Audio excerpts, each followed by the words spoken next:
Pulisic can switch to the right. It happens. Hazard and William, they do switch. That one is normal. It happens. But what I'm saying is that the defensive structure had problem the last match because Zuma posed more threat in the attack than in the defense, and his primary assignment is to attack.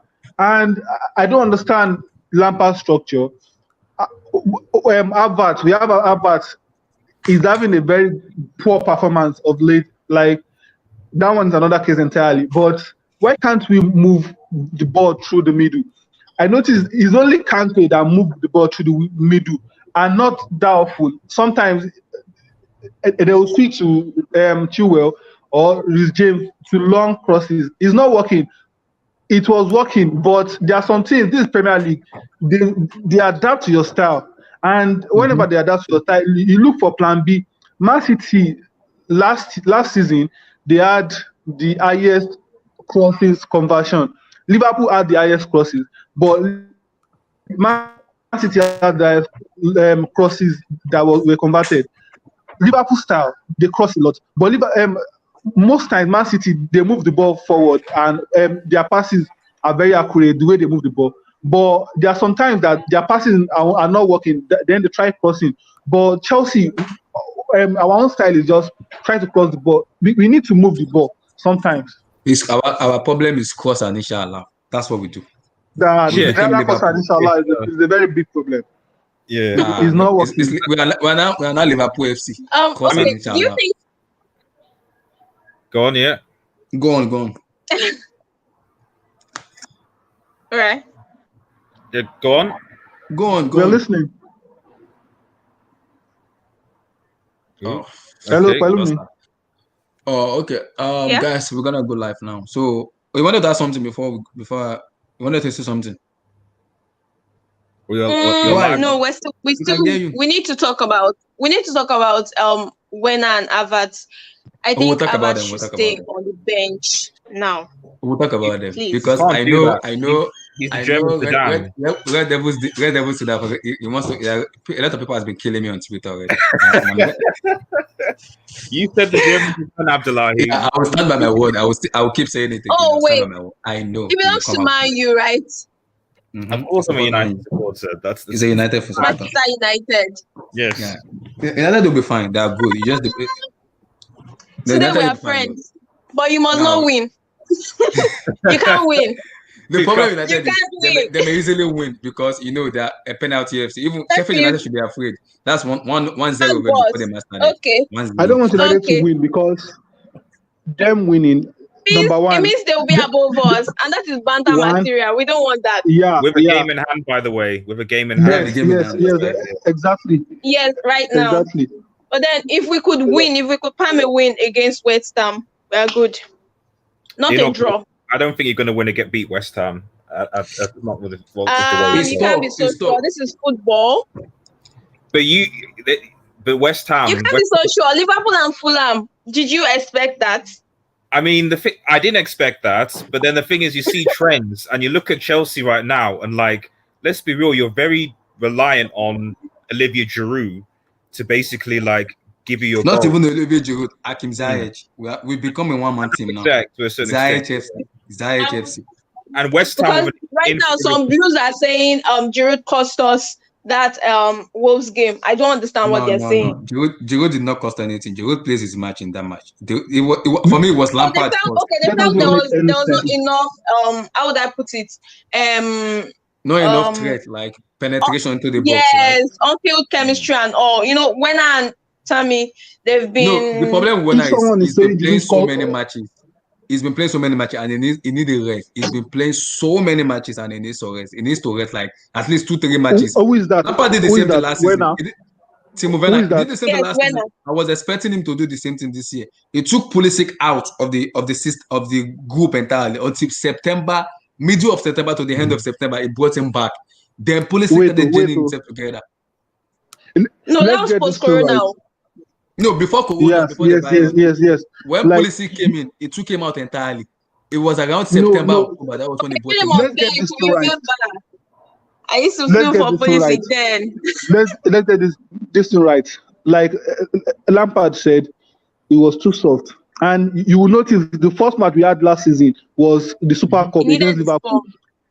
The assist to Giroud, Pulisic made it. The next match, I think he played. Then he knew that he was injury prone. Then he had minor injury, but he was trying to integrate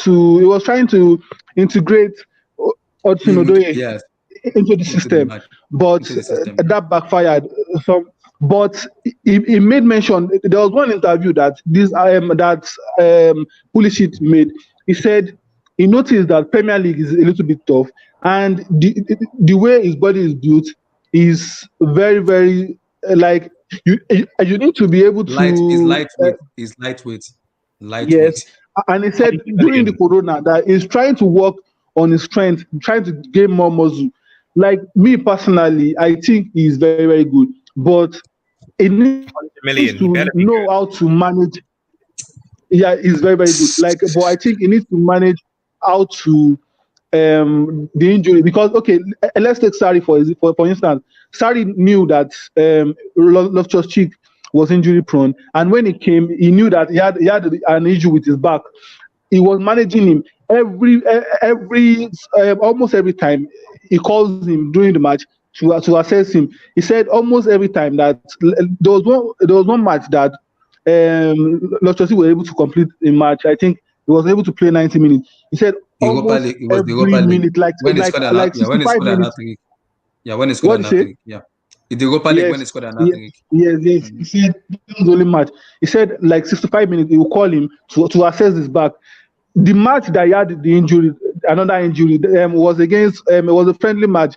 America, like there was one match that was fixed. He was not supposed to play, but due to the charity that was, so he had an injury. So what I'm trying to make, like the point I was trying to make, actually not preseason. It was before the final Europa League final against Arsenal. So a charity match that happened in USA. I remember. So like the guy, the same thing is what Lampard is trying to do. The same thing happened to Kante last season. Kante was rejected for the Europa League final. Then he was watched early. Then the injury relapsed. Kante missed most of last season matches. So I think Lampard needs to be very careful. Now he's managing Kante very, very well, and Kante is getting back to his best. He needs to manage Pulisic. Pulisic is talented, but an injury-prone player, you need to be very careful. Harvertz, me personally, I think he has issue with confidence level. And he needs to take him out of the team entirely. Like let him watch match from this. Currently, he needs to be dropped.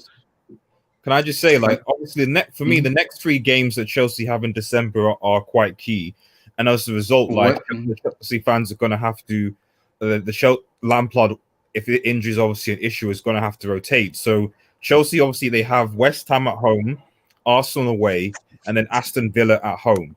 Now all 3 of those games are difficult games. Villa are in a much better situation, for example, than Wolves, who you lost to, for example. Arsenal. And I'm afraid of Grealish. That guy. I am afraid of him. He's doing that guy can just go on a player like my Lord and never. And you don't know the Arsenal. I know Arsenal are on banter right now. I don't know the Arsenal that will turn up. But you just don't know what's going to happen with the Arsenal thing. So then you have West Ham. Exactly. So those next 3 games in December are very, very key. And aside from Arsenal, 2 of those teams are actually, because it seems to be an ongoing thing that we say that like Lampard seems to beat all the smaller teams in the bottom half of the table. But when he comes up to any of the teams in the top half of the table, the top 10, he struggles. And West Ham and Villa happen to be in the top 10 right now. Arsenal are the weird exception. And I just don't see, like, especially if Ziyech is out, I just don't see where the goals are going to be coming from the likes of Havertz. And they might come from the defenders because Zuma seems to score quite a few set pieces.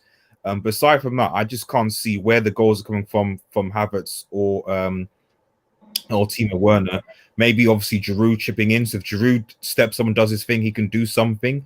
But if Giroud doesn't, or he's marked out of the game, then it's going to be problematic. So I think these next 3 games are big for Chelsea regarding, like, I think if they lose 2 of these games, you can forget about the title. If and if they lose 3 of them, then like even top 4 might be like quite problematic, and I think questions would have to be asked about Frank. But I don't expect Chelsea to lose all 3. So yeah. Okay. Yeah. So guys, let's go live now. Wait, hold on, guys. Let's go live. Let me just break down the topic. So we are live already. Like 10 minutes. We are 10 minutes gone. Exactly. 10 minutes gone already. So guys, I want to discuss more topic about the West Ham preview. So I really don't want to talk about the Wolves because we're already talking about Wolves, but we're gonna just chip in on Timo, Kai, Lampard himself, and maybe change of formation a little bit, and also we're gonna discuss like our next, I think 6 matches. We have West Ham, Arsenal, Aston Villa, Manchester City, and I think Leicester City.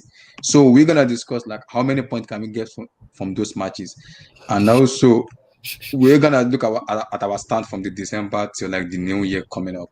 How far can we go, both in the EPL? I don't want to talk about the Champions League because that is a bad match. Atletico is a bad match. I think I need to call the UEFA. They already want to knock Chelsea out already. I don't want to talk about it. How on earth did they give Juventus Porto? That should have been Chelsea group. But they give us Atletico Madrid. That is a bad match. That's the team I do not want to face. I don't want to face at the moment. So we're gonna discuss about that, like how far we can go both in the EPL and also in the Champions League. Before the go ahead, go for it. Go for it. I can hear you. I can hear you. Go for it. I don't know what's up. Just continue, just Abdullah. It's fine. Okay. So, firstly, let me come to Palumi first. Firstly, give me your say on because you were not for the. Give me your say on the Wolves matches. Timo and Kai, just give me a little bit of brief a little bit about it, and also like for the West Ham match, do you want to say change of formation, okay, 4-4-2 diamond, 3-5-2, or you still want to stick with the formation until Hakim Ziyech or Callum Hudson-Odoi comes back? Do you want to go for it? I'm listening. You there? It's strange. I can hear you, Abdullah, but I can't hear anybody else. I don't know whether me too. I can't hear them. I don't know what's going on. Maybe they're mic. Can you guys? Can other guys hear me? Yes. I can hear both of you. Oh, okay. So you can go for it. I think you were there for the Wolves match. So for the West Ham matches, do you see a change of formation for the team? Because I believe until Hakim Ziyech is back and Callum is back, we need to change the formation. I think that formation works, but at this moment, Timo and Kai need a lot of rest. So where do we start from? Do you want to change your formation like a 3-5-2, a 4-4-2 diamond, or do you want to stick with the same formation? Personally, as I think I said it the last time, I would prefer to stick with the formation, just more about changing the personnel. I said it the other time. I think Harvertz needs to be on the bench, not even because he needs to rest, but more because his form is in the tank right now. So he needs to take some time and rebuild himself again from the substitute bench. Pulisic did that last season. He went on the bench, came on some games and contributed. Then from there, he got into his groove back. So I think Harvertz needs that. So yes, I would prefer to stick to the 4-3-3 formation. The only issue right now is who play on the other wing. In that sense, guy, what you like now? Let him finish. West Ham, you said. Let him finish. What you like now? Chelsea versus West Ham instead of West Ham. Yes, let us finish. Let us finish. Go for go. You said Chelsea versus West Ham instead of West Ham. Oh, my bad. Correct it. Let me correct it. Go ahead. Continue. Okay, yeah. So I prefer the formation to stay the same. The only issue here is who plays on the other wing, since Hudson-Odoi and Ziyech are still out. I hope one of them should be fine by the time the match rolls around. So we'll have to see. But at the end of the day, it's always better to stick with the formation. The players get used to it. They know where they're supposed to play, what role they're supposed to play, as opposed to changing it every little time. There's a time to change formation, but I don't think the West Ham game is it. Okay, so let me bring on this now. This is our next match, our next 4 or 5 matches. Let me share this code. Let me share this code. So this is it now. So this is it. So out of these matches now, how many points are you expecting from these matches? It's difficult to say how many you expect. If you had asked me this question like 3-4 weeks ago when we were informed, then it would have been easier to say, oh, I expect us to get this amount of points. But now we are in so bad the form right now that you can't say how many you expect. But I think if the case is more of how many do I hope you can get, I think you can get a solid. Let me put it to how many do you hope you can get? Let me bring out the matches again. So you'll be able to see it. Oh God, this is so painful. Yeah. The Wolves. Let me bring out the schedule again. Please, I don't want to see these Wolves on. I beg. No, we'll be fine. We'll be fine. It's a transition period. So we have West Ham. Can you guys see it very well? We have West Ham. We have Arsenal. We have Villa, Manchester City, Fulham, and Leicester City. These are the last 1, 2, 3, 4, 5, 6. These are the 6 matches we have. Can you guys see it very well? Yes. So I would say. So these are the 6 matches we have. I will hope, based on the form of the other teams and what I expect from Chelsea, I will hope we should get at least 12 points. 12 points from these 6 matches? At least, and maybe at most, we should get something around 14. I don't see us beating Manchester City. I believe at home, at the bridge, not even away. Yes. At the bridge. At the bridge. Can I tell you something? Though you guys don't see us beating Manchester City, we could. I'm not saying it's impossible. Of course, it's football. Anything is like possible. The way I see it, either a draw or a win. I don't see a loss for us. Okay, well, I don't know why. Finish up. So I think we should be able to beat West Ham, Arsenal, Fulham, and Aston Villa. Aston Villa. They're in a good enough form, but if we're able to beat them. The reason I can look at us beating teams like Aston Villa is that a team like Aston Villa won't sit back to defend. They will come at us. Exactly. Against teams that come at us, we play better. We play them very well, but against teams that defend. But it's teams that defend that I have a problem against. West Ham is the most tricky opponent here because I hate to play those teams. I hate to play those West Ham. I hate playing West Ham. They defend normally. Then the fact that they've seen that defending has worked against Chelsea 2 times. Exactly, West Ham, Newcastle. But we should be able to beat them, and we definitely need to beat them. Arsenal, they are in so much shambles right now. I will be so mad if we don't. Chelsea, please do not lose to Arsenal. Exactly. My heart cannot take this. My heart. Even a draw against Arsenal. That would be the worst. Don't come at me, please. Don't come at me. Exactly. My heart cannot take this. Arsenal. Okay. Arsenal. What do you have to say? My heart can't take this. I'm gonna get slaughtered on Twitter. Then Fulham they also don't play so conservatively. They try to eat on the counter attack. They leave a bit of space, so we're able to exploit that. But Manchester City, they are getting in form. They are getting their own form back. So I don't really see us. Maybe Fulham just got a new coach, no, was it West Brom that got Sam? No, West Brom that gets Sam. It's West Brom. Okay. Some other guys. Manchester City, maybe if we are in a good enough form, we can squeeze a draw. Then Leicester City, I think I see that one more as a draw. So I'm expecting 12 points, maybe 13, 14 at best. Let me come to pumping. I mean, 12 out of 18 is not bad. It's not bad. Okay. Let me come to pumping now. So we play West Ham on Monday. Look at these 6 matches now. West Ham, Arsenal, Aston Villa, Man City, Fulham, and Leicester City. How many points are you expecting in the next 6 matches?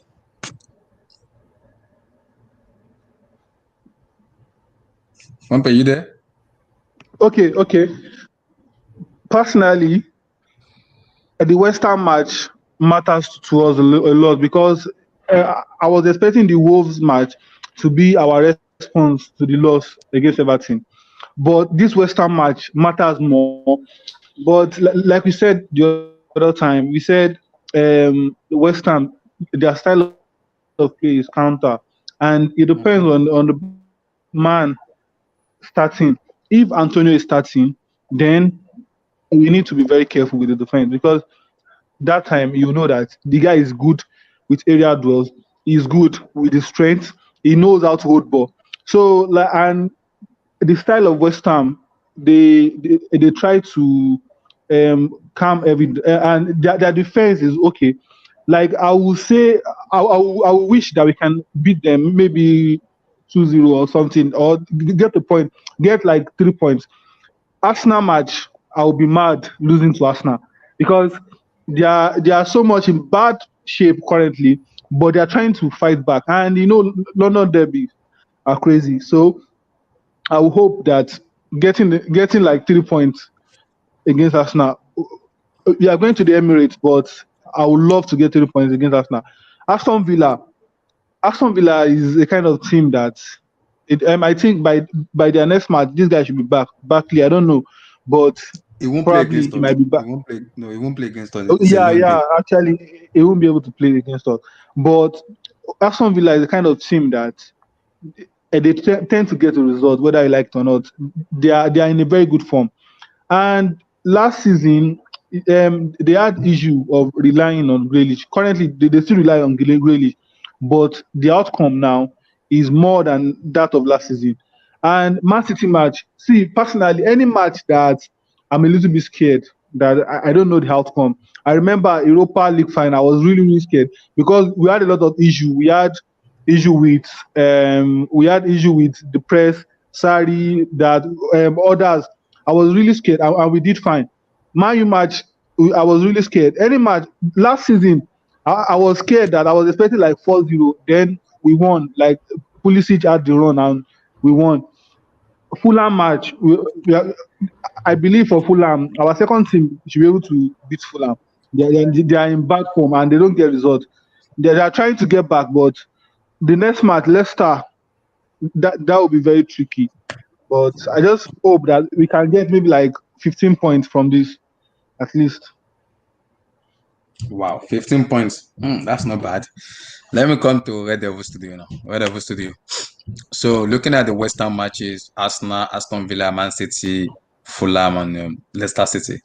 What are we hoping? What point do you hope Chelsea could get? Red Devil Studio.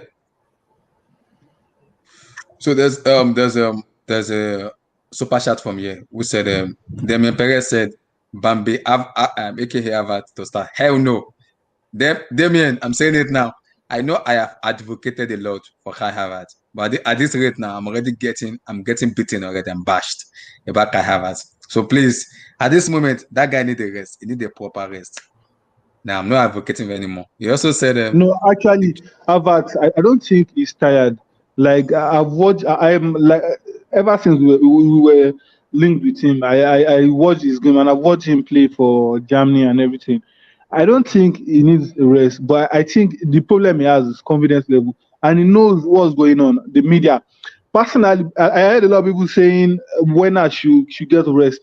This guy has been playing in the German Bundesliga league, like he has played many times, and he had like according to the statistics, he missed a lot of chances. He's just a striker like Cavani, but what I feel is that the guy, he should play that number 9 position, or Havertz should rest. I'm using the word rest. I mean, he should sit on the bench to gain confidence.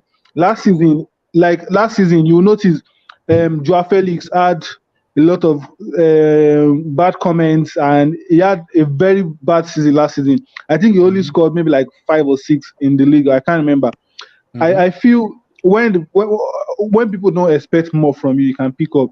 Havertz is a very good player. He's talented, but I think he needs to adapt to the system of Premier League. Premier League is the kind of player that takes a lot of time to decide his style or his next move. He's creative also, but sometimes he's too slow for the pace of Premier League. The way Mount move the ball, before the ball reaches you, you should know what you want to do, because the Premier League defenders are very, very sharp.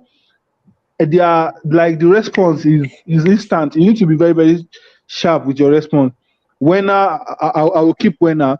I think Werner should not play the right wing. He plays better. He can play better. Not he plays better as a striker, but he can also play the left wing. Pulisic can play on the other wing, but my own personal is why can't we change the formation and use 4-4-2, then play a diamond? If the edge cannot make the match, and if it's necessary for us to start Harvard, then we can play the diamond formation where Harvard will play behind the striker up close to Giroud and link up and you use double striker the way this guy set up his formation during the Drogba and Aneka or all these Richarlison and Caballero. Yes, absolutely. The way it's set up, where Lampard will play behind them. That's so personally, I would let Havertz rest just to gain confidence. I don't think he's tired. I think the problem is like the match we played in Champions League, the 1-1 I think against Krasnodar. He played very, very fast. The pace of the match, he really played well. Like it was not exceptional, but he played better than the last few matches that I've watched. So you need that confidence because the media is a big money signing. So the media is always on his neck. He needs that confidence. I just think the only problem he needs is confidence. Werner will come in and I have no problem because when Werner is not scoring, he tried last match. I think he created like 2 chances. The match before he did the same thing, but the only problem is he's not getting the goals. At least he misses a lot of chances. That's why the media is on his neck. But so far, I don't think he's that bad. I just feel that once you get the goals that you want, it does a striker like Cavani, like Higuain, that will go drought for a while and come back and start scoring. So I will keep Werner. I'll bench and I'll bring in Kovacic because he drives the ball. But the problem is, for us to drive the ball, we should look for plan B. Last season, we had problem of cross and inshallah. This season, we have crazy players that should move to the middle. They should move. Everybody. It's only Kante that try to move the ball to the middle, and they'll still go back to this James or Chilwell. It's getting annoying. Last match, the little period that Pulisic moved the ball, the link up with Giroud and Chilwell, we had more chances with that. But all these cross and inshallah is not working. I'm tired of it. Like it worked, but it's not more working. It depends on his opponent that we are trying to face. You have plans. I got you. So let me quickly go to the super chat of Damian Perez. He also said if Chelsea lose against the 2 London derbies, morale will be low. Of course, it will be low, but it will be low, of course, because we need to. It's a London derby, and we have to turn up. We have no choice than to turn. He also said should Kovacic start in the middle? Of course, yeah. I think I'll prefer Kovacic, Conte, and Mason Mount for me. So he also said West Ham is a hard team to beat. Of course, they are a hard team, but I think as a Chelsea, being a Chelsea supporter and being a ordinary Chelsea Football Club are a big name. So we expect to beat West Ham, and it's even at home. So yeah, surely we need to win that match. So Chelsea needs Cho for the weight of the. Yeah, we need Cho, but at this moment, Cho is injured, so there's nothing we can do. We just have to work with what we have at the moment. I think that's the problem. The reason we're struggling at the moment. He also said thought on Guillermo. That's a big topic. I think Conte is playing very well at the moment. So for you to play Guillermo, I think Guillermo can play as number 8, but the combination of Conte, Guillermo, and Mount, will it work? Of course it will work, but Lampard needs to try it first for us to see if it's gonna work or not. That's the problem. He needs to try it first for us to see if it's gonna work. We need some rotation in that match. In some matches we have to play. We have a lot of tough matches, so there's some rotations in Lampard needs to make. Some players need to be on the bench and some players needs to play. I think Guillermo will get his chance. It's just about when you get that chance, show how good of a player you are. I think, and with that, we can easily go forward. I think the fan base has a lot of role they are playing. Okay, last season was it last season or was it under Sarri that this guy was playing, Emerson, no, Alonso was playing, and I remember, I think some people started on Twitter, justice for Emerson. I actually joined because Alonso was so bad that I felt, okay, like Emerson was the solution, but actually Emerson is just bang average. So what I'm saying is that the fan base, Bill Gilmore is talented, but I think let the guy develop. Okay, Werner, okay, we have the likes of Kante, the likes of Thiago Silva, giving him performance. Like we have the likes of Asiluketa that they give him performance day in, day out. Like they have bad games, everybody have bad games, but the quality is still there. These guys, let them. Okay, these guys are generational talent. Okay, the talented players, the likes of Albert, Timo Werner. But give them, okay, what about this guy? Ziyech is talented. He has done it over and over and over again. Give this time, give this guy time. This Odoye, like the first season, his first season in Premier League, he had a wonderful spell. He played in Europa, he was playing in FA and Carabao Cup, and the fans were like, he should be starting over Pedro and William. Then I think he started maybe like a few matches before he got the injury. I think was he against Liverpool? So then he came back. Then we saw what happened. Loftus-Cheek, he had a very good run and he had injury. We were so anticipating that Loftus-Cheek. Then the first match he played was after the restart. He played on the wing against Aston Villa, I think.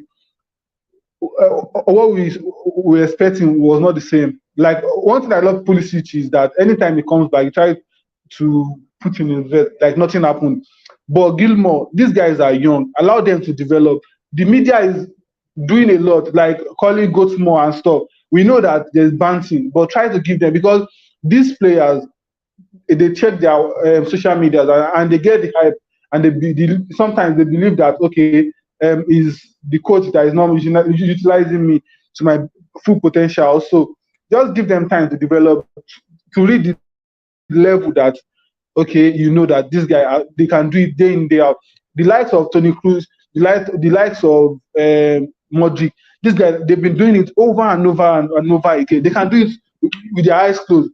Like, you know that this guy is not just over the night. They are talent. I'm not saying that these guys are not talented, but I feel that the fan base to try to keep it down and to let them develop. See Messi Mount, he responded positively to the critique that he got last season, and everybody, we cannot agree that he has actually improved in a lot of areas. He's been more creative. He has added to his game. Allow this guy to develop. Reece James, he has actually impressed me. I watched him in before coming to Premier League in the Championship. He was good. Last season, he was a little bit shaky defensively, but I think this season he has improved.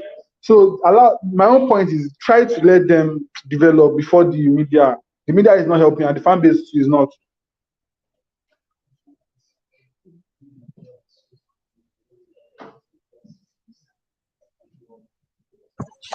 Yeah, hold on, guys. So let me do it this way. Let me come to Marvelous now. Marvelous. The West Ham preview now. West Ham preview. Oh my So God. what's your West Ham? Can you answer that? Marvelous, you there? Yeah, I'm here. Can you hear me? Okay. Yeah, we can hear you. The West Ham preview now. And also, I think I asked at the last time we spoke, I asked of you the last 6 matches. You already gave your thought. So, do you think in the West Ham preview we need some changes, like make some changes to the formation, or do you we still need to stick to the formations? Because this team, for me, we need Hakim Ziyech more a lot in this team. It is very, very important. We need him so much. So, do you think we need to change your formation like a 4-4-2 down, like 3-5-2? Or what do you expect us to do for the West Ham matches? Because that is a very physical team, and we need to win that match. It's very to have the morals and the confidence. Okay, before I even talk about the West Ham match, I want to point out that we have 3 London derbies in the next 6 matches. We have the West Ham game, we have the Arsenal game, and we have the Fulham game. in regards to West Ham, the whole thing about us playing 4-4-2 or 4-1-2-1-2, 4-4-2 diamond, I don't think we have the physicality in our midfield to be able to just have only two central midfielders. I feel as though we would get outrun in midfield. So if we played 4-4-2 and we had Kai Havertz and Kante would be having to do a lot of the work because teams would simply just outmuscle and outrun Kai Havertz. You get the point, the perspective I'm coming from? Yeah, we do. So I think in preparation for West Ham, Lampard just has to explain to the players that they have to have the presence of mind to not just go with the whole let's keep the ball, let's try to outpass the opponent. He has to explain to them that at certain times when they see that West Ham is setting up to launch a counterattack, maybe they shouldn't overcommit as much. Maybe they have to keep Kante further back on the pitch. Maybe they have to keep an extra midfielder or an extra defender. I think we need Ben Chilwell to not be as offensive minded as he typically is. Because if you remember the last time we played West Ham, I believe they beat us 3-1 or 4-2. Their two late goals, they came from behind, came through the counter, and it was through our left-hand side. Our left back failed to track back. And if you've noticed this season, Ben Chilwell a lot of times gets caught off. And that would be very bad because the center back that plays next to him is Thiago Silva, and he doesn't really have that much pace. So I think he'll just have to be mindful of the counterattack. I feel as though Kai Havertz should be dropped to the bench. I think Timo Werner's deserving of a rest, and he needs to rest. But I don't think our injury situation would allow it because I don't think Ziyech and Hudson-Odoi are going to be fit. And even if they are fit, I wouldn't want a situation where Lampard rushed them. So I think Lampard just has to be more tactically nuanced. If it's like the 70th minute and it's 0-0 or 1-1, I would prefer that rather than he just start attacking mindlessly, trying to get the winner, he plays more conservative and protects the 1 point. Because at this point in the season, I would much rather take 1 point than lose it trying to get 3 points.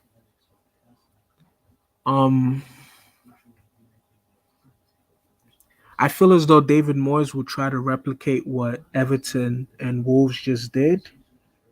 And if Lampard hasn't learned, or if Lampard decides to be stubborn, he's only going to make the game more difficult than it already will be. So my prediction is that we'll win, but I think it'll be hard work. Like, no matter what the scoreline is, I think it'll be very, very hard.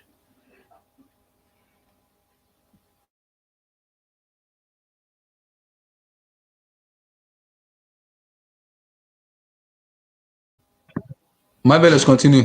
We can hear you. Okay. What else do you want me to touch on? I just think what's your prediction for the West Ham matches?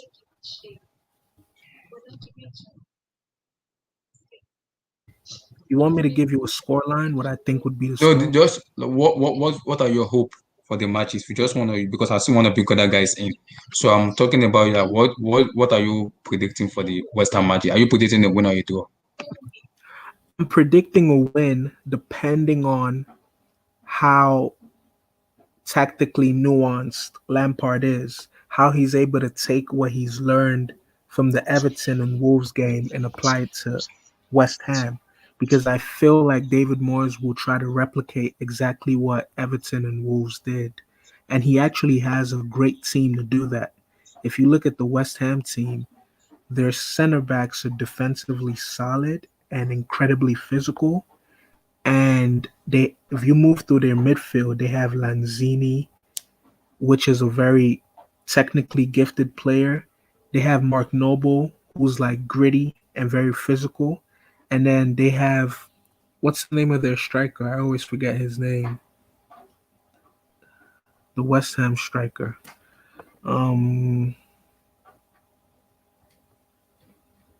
They have their striker is very good. I can't remember his name right now, but he's very good in counter-attacking situations. Antonio. Thank you.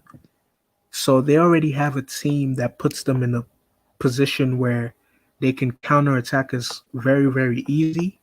And if we're not mindful of that fact and we overcommit and have this false confidence that we can just pass our way through them, then the game is going to be a lot more difficult than it needs to be. I feel like if we just keep it simple, avoid overthinking things, which is why I also think Kai Havertz needs to be dropped, because he has a tendency to overthink and panic on the ball, I think we'll do well. It's important and it's vital that we get an early goal so that we're not the ones chasing the game. Because if it's still 0-0 at halftime, then West Ham is going to get even more defensive. But if we get an early goal in the first 20 minutes, it forces them to have to come out and open up a bit to at least salvage something in the game, which then opens up the opportunity for us to be able to get more goals. So Lampard just has to be aware. If we go and we're trying to get the early goal, the first goal, and we're not getting it, then maybe it's time for us to start to play a bit more conservative. I think in regards to score predictions, I think we'll win. And I'm hoping that we'll win, but I think it'll be very tight, either 1-0 or 2-1.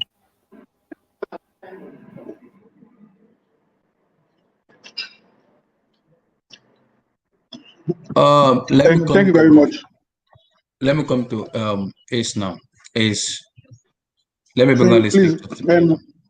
There's a question I have. That I noticed. Why don't we shoot anymore? Last season, sometimes we try outside shot. Why don't we shoot anymore? Like I've heard that. Okay, maybe it's the coach instruction. But I remember our first game of the season. I think it was against Brighton. We were down, and I think this guy played a shot, and the ball entered. Rhys James, he scored a screamer.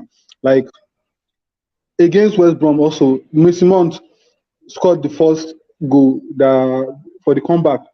Why don't we shoot anymore? I don't understand. Like we don't shoot at all. Our style is just to cross, hoping someone will nod. I don't know why. Why don't we?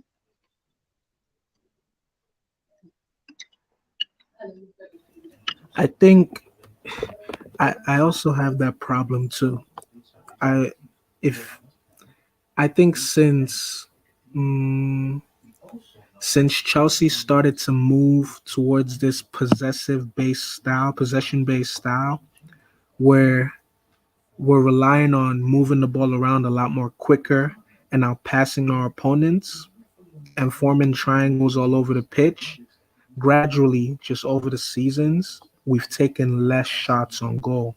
And if you actually think back to that Brighton game, we almost lost that game. We were extremely lucky because when Brighton scored, how we won the game was through a penalty. And then the corner, Zuma scored through a corner when the ball was bouncing around in the box and he reacted first. And then the amazing shot from Rhys James. But that shot could have gone anywhere. So we were lucky to even win that game in the first place.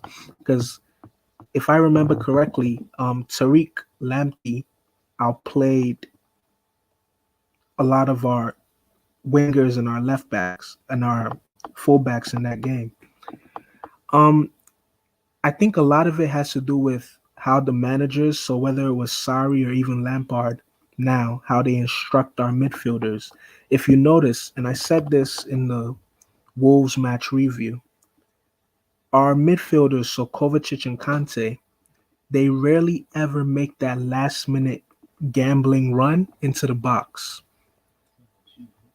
It's almost as if they run up, and when they get right where the box is, they just stay there to try and like help move the ball around if the fullback can't cross. And my argument was if Kovacic made more runs directly into the box, chances are that the ball would find its way to him and he'd be able to have a strike on goal. But for whatever reason, either Lampard's instructions or just Kovacic by himself through his ability, they never make those runs to put themselves in positions where they can have shots on goal. So I don't know why. We I think it's understand also Kante and Kovacic that they don't play short of him. What happened to Mason Mount? Mason Mount shoots more often than not. Well, he doesn't shoot all the time, but when I do see a Chelsea player take a shot from midfield, it's typically Mason Mount. Yeah. But that's also the thing with Mason Mount. When he does shoot, he shoots at the wrong times. So if you guys ever notice, we'll be in a position where Mason Mount has the opportunity to play a pass that can open up the opponent, and he'll get selfish and he'll shoot. He'll shoot at the wrong time. With Kovacic and Kante, though, we'll be in a position where there's no way for them to pass, and they would much rather force the pass and lose the ball than shoot. So it's like a dilemma. When Mason Mount shoots, he shoots at the wrong time. When Kovacic and Kante have the opportunity to shoot, and they should shoot, they'd much rather pass and lose the ball. So that's funny and very true.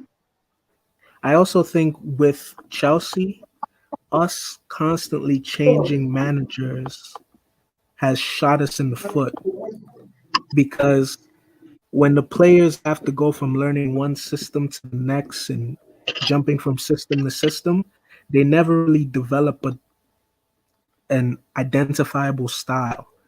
So you can imagine Sarri was probably telling them, pass, pass, pass, pass, pass, pass, pass, Sarri ball, Sarri ball, Sarri ball.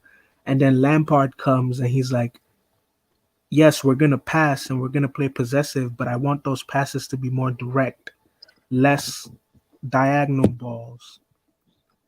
And then you start to think about these like clashing ideologies that the managers have, and you're like, these players never really get too comfortable to where they have the ability to freestyle on the ball. They're constantly having to cater to the manager's philosophy. You know, if you think about Chelsea in the last 10 years, the only player that we've really had who had like the free will to just do whatever he wanted on the ball was Eden Hazard. And if you remember, he also scored a lot of goals from outside the box. So that's why I also make the argument that it might be what the managers tell them, and they rely so heavily on it to where they either get scared or they overthink it and they play the safe option, which is the pass. You know, I think our managers need to start giving our players more free will, more autonomy.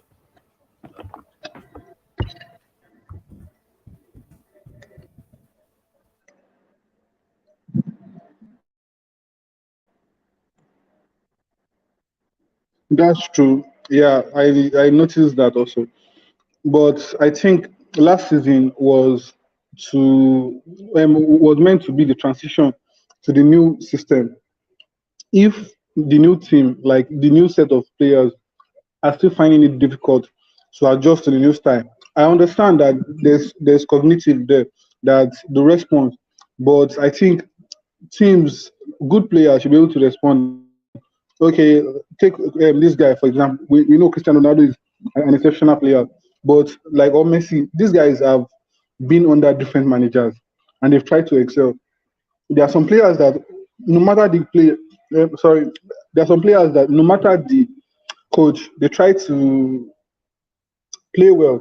Like Lampard also, there was one interview that he said he played under different managers. There are some that he didn't like, but he had to play in the system. I feel defensive structure is a little bit better compared to last season.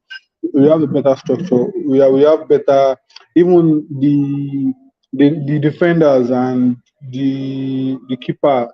There's a little bit of trust among them. But when we are losing to matches that are not meant to lose points to, then people start asking questions, and the media won't help. Okay, like Lampard last season, we had he was unable to. We had the transfer ban. He was unable to sign in players. But this season, I think he got almost the player that he requested for. So there's pressure on him to get results. And from the start of the season, he said there's still a long way to go. That they are not. He's not saying that we challenge for the title, but he wants us to close the gap between the top leaders and other things, and I want to see the improvement. But we fans, like Chelsea, has a system that has been working for a while. We don't go trophyless for a very long time. We just find a way to get the result. What I'm saying is that I think Lampard will have to find a way around it just to get something done. I feel that the main problem should be scoring. I noticed the Sevilla match that we drew, I think we 0-0. Then we played Man U next. I think after that, and people started asking questions that we were scoring goals, but we were not keeping clean sheet. But now we are keeping clean sheet. We are not scoring goals. Then the next match I think was in the Champions League that we responded very well. After that, we scored a lot of goals, and now we became very comfort actually happened. So I think we need to have a backup plan, and me, I think I can see that he overcomplicates things, maybe with the lineup, or I felt that Everton match was needed for us to check, to let us know that this is where we are and where we need to be. But that Wolves match was so disappointing. I don't know what happened, but I'm just hoping for a better response against West Ham.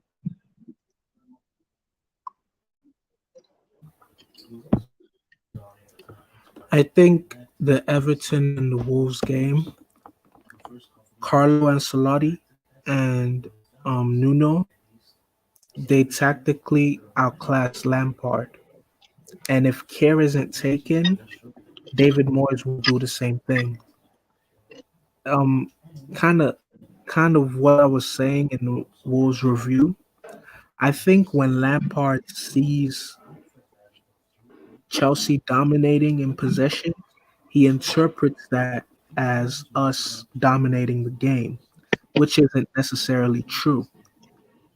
I feel as though certain times, certain managers, they'll try to set us up by letting us have the ball. And in the first half, they'll just let us overcommit. They wouldn't even launch any counters. When they go in for the second half, Mourinho does that a lot. yeah, Mourinho does that a lot. That's how he wins a lot of his titles. And then when they go in for the second half to regroup, I think Lampard tells them, "Oh, keep doing what you're doing. You're dominating possession. You're winning the game." And the other manager, so like I would imagine Carlo Ancelotti probably told them, "Pay attention to how Ben Chilwell and Reece James always overcommit. And as the game goes on, they're gonna get tired. So you guys that have been conserving your energy sitting back, just playing the low block, once you win the ball, just make sure you send the ball down the wings." And if you notice, that's how Wolves were able to score the winner. So I feel like Lampard just has to become more tactically aware. He's a young manager, and that is also why I make the argument that he took this job too early. But these are things that you would expect that he would learn on the fly. If he truly has the potential to become a great manager, which as a Chelsea fan I hope he does grow into, he needs to learn these things quickly. If you lose two games back to back in similar manner, by a similar scoreline, then you need to know that maybe that's a potential weakness in your system. Maybe these teams have figured you out. Because I'm willing to bet that David Moyes will be watching the Everton game and the Wolves game, and he will be making his game plan accordingly. So if Lampard loses 3 games in a row to similar styles, then there's a weakness in his system, and he needs to just revamp things. He needs to, like you said, think up a plan B, think up a plan C. You know, have your main way of playing, but also have things that you can fall back on just in case a team starts to pose a way of combating that. You know, Marvelous make a very good point about everything. He made a very good point. Very, very good. So let me come to this super chat before I go to Ace now. So he said Lampard based his formation philosophy on club. We are not Liverpool. Our midfielder needs to contribute with goals and assists, or at least key passes. Ace, do you agree with what this guy said? Vote with your feet. I don't know. Isn't trying to being inspired by club system is not bad. Club system is highly efficient when it works, and I think efficiency has always been our problem. And if you look at it, Okay. clubs game, the midfielders don't score a lot of goals, though they contribute a fair bit of assists. But most of the assists even comes from their left and right back. So trying to replicate club system is not a bad idea. The problem is just the team has not yet stepped up to it quickly, and it's not totally fair to expect Lampard to be able to copy or at least replicate the system in a year or two. Even Klopp, who has used the system previously at Dortmund and even in his previous jobs, it still took him like 2-3 years to implement it at Liverpool, to show that getting the team to implement a system sometimes can be difficult. It's easy to look at a team like Barcelona and say, oh, they are taking that card, they implemented it in just like a year under Guardiola. But you also remember that most of the players Guardiola got then came from the academy, where they are brought up under that particular system. When he tries to replicate it at Manchester City, it became a bit difficult. He sometimes even resorted to playing a fast counter attack. He had to buy specific players to play that particular system. So sometimes it takes a bit of time. A system like Liverpool to replicate it is a good idea. I won't say it's a bad idea. It's a very good idea. The problem is just that we have to be more efficient when we are creating a system like that. Efficiency is the name of that system. When you see Salah going in on goal, you know that 9 times out of 10 is going to score. When you see, I think the only issue here is Firmino, who sometimes doesn't score. Exactly. When you see On and Salah off. Mane, when you see Salah Exactly. Mane, you are almost confident that yes, these people, when they get a chance, they will score. And that's the problem we seem to be having. Either is Giroud starting or Tammy. You're always more like 50-50. You are never Okay. totally Let me certain put it that, this way for oh, you. Let me this put it person is this way. going to score. Is hold on. Let me put it this way. This. Can I say this picture? This is this Kai Havertz and this is Timo Werner. So in the World Cup matches, do you see Lampard playing a 4-4 to the amount of Olivier Giroud and Tammy Abraham and playing someone in behind them that can kind of pillar passes? I know Havertz has been like his form have dropped a little bit, but I think we need a new dimension in like in a not a something like not a pivot, but something like a diamond formation that can work very well because we have a very good two strikers who can score goals. People doesn't rate Abraham a lot, but Abraham has that ability to score goals. I can guarantee anybody that. Olivier Giroud too is our savior to scoring goals a lot of time, a lot. So do you see Lampard playing like a 4-4-2 diamond like Tammy Abraham and Olivier Giroud together, putting these two on the bench? Can I just say, I personally Let me come to Ace first. Let me come to Ace first before I come to Marvelous. Okay. A 4-4. Okay, I think I understand the system you're trying to talk about, but a 4-4-2 in that kind of the system I'm imagining a 4-4-2 to be, I think the better striking option would be Giroud and Timo Werner. So but Timo Werner is not in form. That's the problem. Yeah, but the problem is that I see Abraham seems to be trying to replicate Giroud's kind of play. He's trying to be more of a target man, stay up forward with the defenders, try to win the aerial balls, knock it down to the upcoming midfielders and your supporting strikers. So playing two players that are trying to, Giroud is already perfect in that kind of role. He knows how to play that role perfectly. So playing a second striker with him who is trying to play that kind of role, we counteract each other. Both of them will play in the exact same way. So I believe Timo Werner plays. If not, is very good when he plays off another striker, someone that can knock the ball off for him, give him a good pass. So I think Werner and Giroud will play better in a 4-4-2 system if we want to go with that. But as I said previously, I prefer to stick with the 4-3-3 formation. Even the Bayer Leverkusen coach said that Harvard play more in an advanced formation. That it doesn't work as a number 8 or number 10. They play more advanced. So, in the case of playing a number 10, I think yes, Havertz does well in number 10 as a number 10 that's actually his primary position. But with his loss of form now, I think I'll prefer Mount to play the number 10. He might not be super creative as everybody imagines, but he gets the job done. And as I said, efficiency is the name of the game. He creates 1 or 2 good chances per game, and if our strikers can exploit that, then we have a shot at it. Wow. Let me come to Pompey before I go to Marvelous. Pompey. So using the 4-4-2 diamond now. So will you play Tammy Abraham and Olivier Giroud together, or will you play Timo Werner and Olivier Giroud together? No, actually, like I think Ace said, even Tammy Abraham said it. He said he has been watching and he has been trying to learn a lot from Olivier Giroud, and Olivier is a type of he's one of the best target man in the world. He doesn't score a lot of goals, but he gives you more than goals. Like the link up, the encouragement, it makes others around him flourish. And Timo Werner is the kind of player that he doesn't get tired. No matter this, he doesn't get tired. Abraham, last match you notice that Abraham came on for, I think he came in for Giroud. And he was lost. I did not see anything tangible that he did at all. I can't pinpoint that, okay, Abraham did this. Abraham is the kind of player that is a good target man. All this tapping that this guy has been missing, I think he will find it at the back of the net. But Werner provides a lot of things. He how will I put it?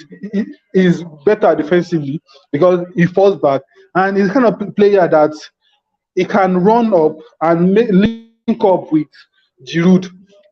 Unlike Abraham, that he has a better speed compared to Giroud, but it doesn't offer what Werner offers. So I'll prefer Werner starting with Giroud. And I heard people saying the 4-4-2 formation. No problem. Like we are trying to admit Timo Werner. We are trying to admit this guy into the formation.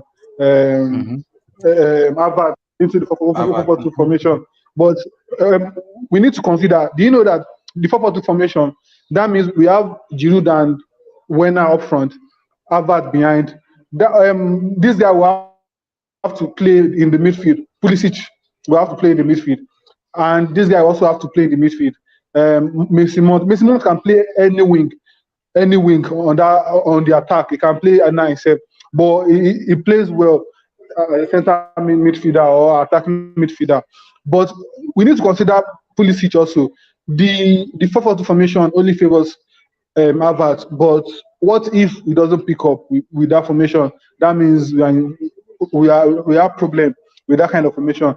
So I will stick to the former formation, the 4-3-3. Then I'll play Mason Mount on the wing. I can play Mason Mount on the wing if Ziyech and Odoye are not back or they can't make it. I'll play Mason Mount on the wing and I'll play. I won't start Havertz, or I might start Havertz or play. I don't know.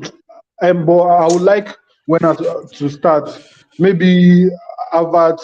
Maybe Giroud, Werner, and this guy Pulisic on the front line.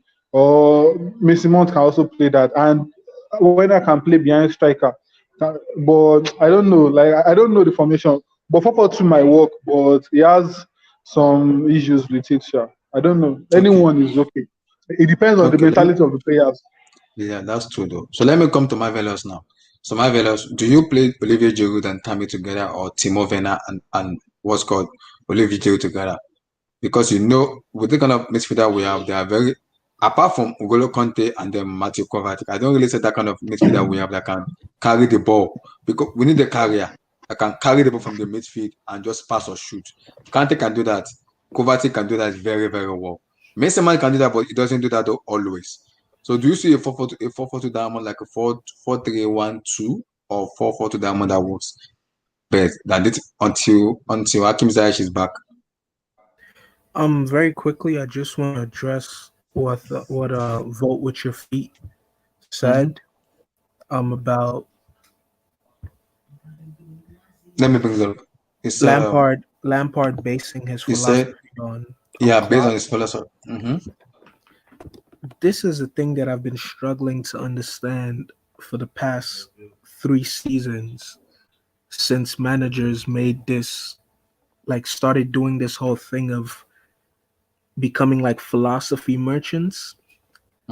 I always thought, and I've always believed, that your philosophy should be based on the players that you have. Okay. Now, there's certain managers like Pep Guardiola who are incredibly successful with one system, and when they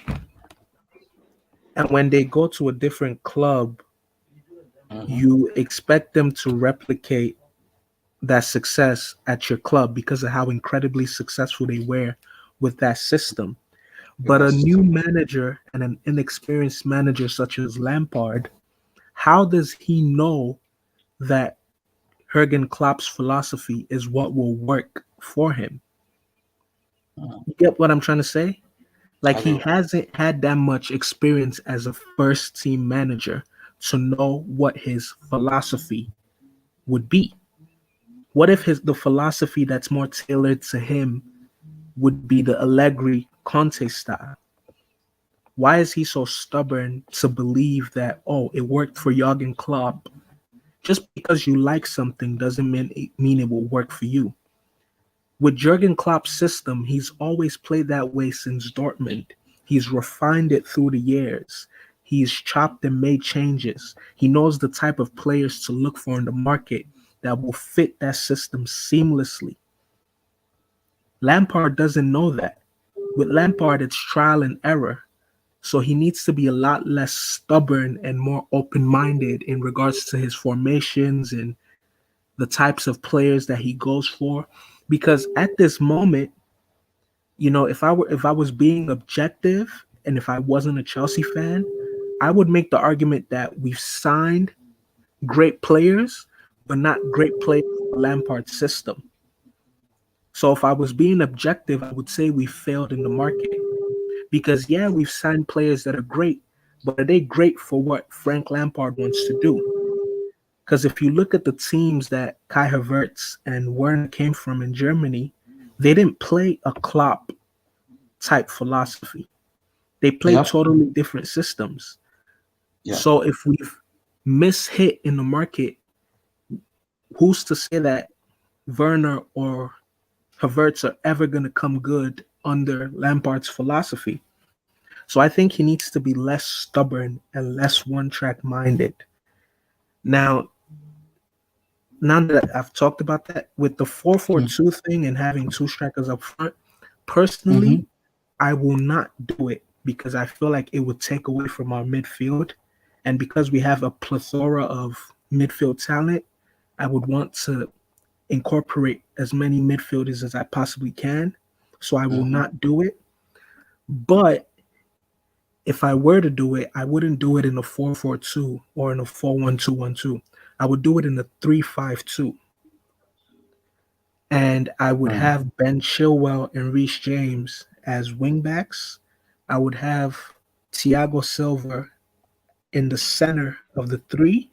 And I would have Zuma to play as the center back to Ben Chilwell's side, because Ben Chilwell is always overcommitting. So Zuma has the pace to compensate for that. And then I would have Christensen rotating with Tomori on the other side of the center back. And then in the midfield, I would have Kovacic and Kante and I would rotate them with Mount for Kovacic and Jorginho for Kante.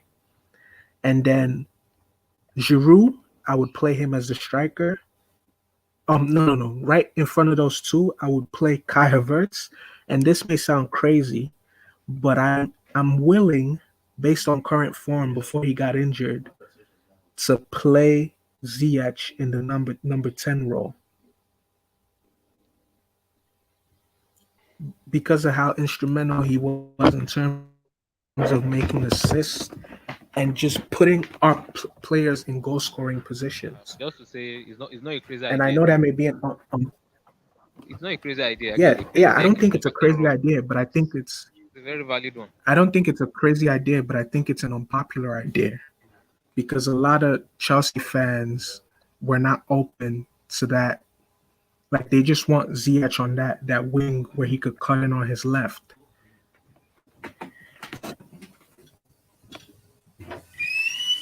And then for strikers, I would play Giroud, and then I would play Werner. I wouldn't play Tammy Abraham.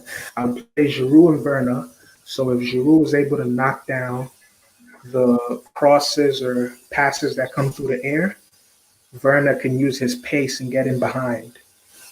And this is another unpopular opinion, but I would consider playing Pulisic, like rotating Pulisic with Werner, just because I feel like Pulisic is too good to leave him out of the squad. I feel like he's one of the only players we have currently that possess an X factor where they can make anything happen. So if I were to ever consider playing with two strikers or two players in striking positions, it would be in a 3-5-2. Because I think if you do 4-4-2 or any variation of 4-4-2, teams would just outrun and outmuscle our midfield. I remember in the Wolves review, someone pointed out that, well, I said it, but then someone expanded on it and said our midfielders are too skinny, which they are. In a 4-4-2, your midfielders have to just have strength and stamina. And the only midfielder we have that possesses that is Kante. And if he were to get hurt or injured, we would just get destroyed in the 4-4-2 system. So, yeah.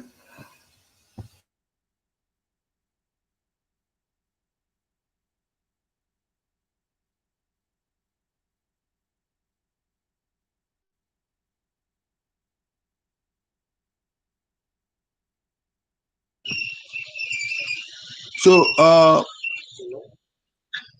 hold on, son. Hold on.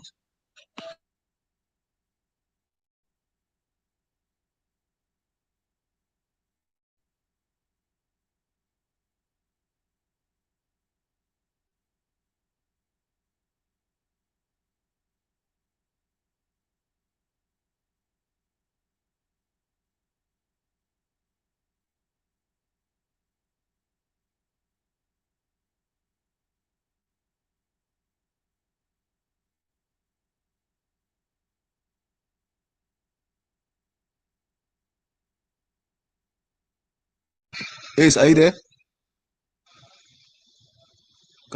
Can you guys hear me?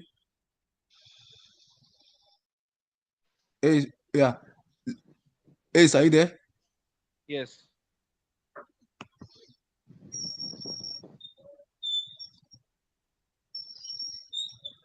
Ace, are you there? Yes, I am. Oh, okay. I said, do you seriously flunging other people like in terms of the Premier League table and everything? Do you guys seriously flunging Leicester City, Southampton, Tottenham, or Liverpool? The season is chaotic enough for anything to change at any moment. I was looking at the table a few minutes ago, and I saw let me bring it out. If we had won against Everton and Wolves, we'd have been top of the table right now. Yeah, that's how chaotic the season is. Any little change, change in and just totally network yẹn ó sá lọ ni o, ẹ má bínú. So mo máa ń sọ fún pé bó ṣe máa ń think ọ̀rọ̀ èmi ò like it because tó bá ń think ọ̀rọ̀ bẹ́ẹ̀ àwọn kan máa break in relationship tó wà láàrin àmì ìjì mi ò jẹ́ fẹ́ bẹ́ẹ̀ because I believe we Mole and Timo Werner. Okay. Can you guys hear me? Yes. Hello. Hold on, Samumbo. Okay. Hello. Yes, I can hear you. Oh, okay. So what will give you more confidence? Do you see that? I know this December is a little bit tough for us to go to the December, the February matches and everything. So what matches will you be kind of confident as a fan that okay, we can win this, and leapfrog Tottenham? Because I believe Tottenham are just two players away from getting injured, Harry Kane and Son. If those two of them get injured, Tottenham are screwed already. You get what I'm saying? So, yes. are you confident of the player we have at this moment? Are you kind of confident? They can't turn it around. I mean, the issue started with Ziyech getting injured. That's where we started going downhill. He was so integral to how the attacking phase of our game is. That the moment he got injured, we were unable to replace that. The deep crosses from midfield that will open up the defense. We tried to replicate it by just bombing crosses in from the byline, but crossing from the byline is so different from crossing from deep in the midfield, because in the byline, the defense already has a chance to rush into their own box and pack it to like 5 players, whereas from the byline, you can catch them with just like 2 players at the back. So if all our players are back and they get back into their groove, yeah, definitely. Because unlike Tottenham, where the attack is totally based on just two players. I hate Mourinho. Mourinho system is pissing me off. I hate Mourinho. No. I actually like. It's a very interesting system. He does it almost every club he goes to. Every time. Initially at Chelsea, he did it with I think it was with Drogba and Joe Cole and Mourinho will Lampard. pack the bus. Will not tell you come and kill us. He will pack the bus and tell us come and play. Eto'o, Milito, Snyder. So usually uses just 2 or 3 players for his attack, and the rest of them just blocks off the midfield and defense. It's a very interesting system that works for him. I mean, you don't be. If you are as decorated as Mourinho, then you are definitely doing something right, no matter how might criticize it. That's true.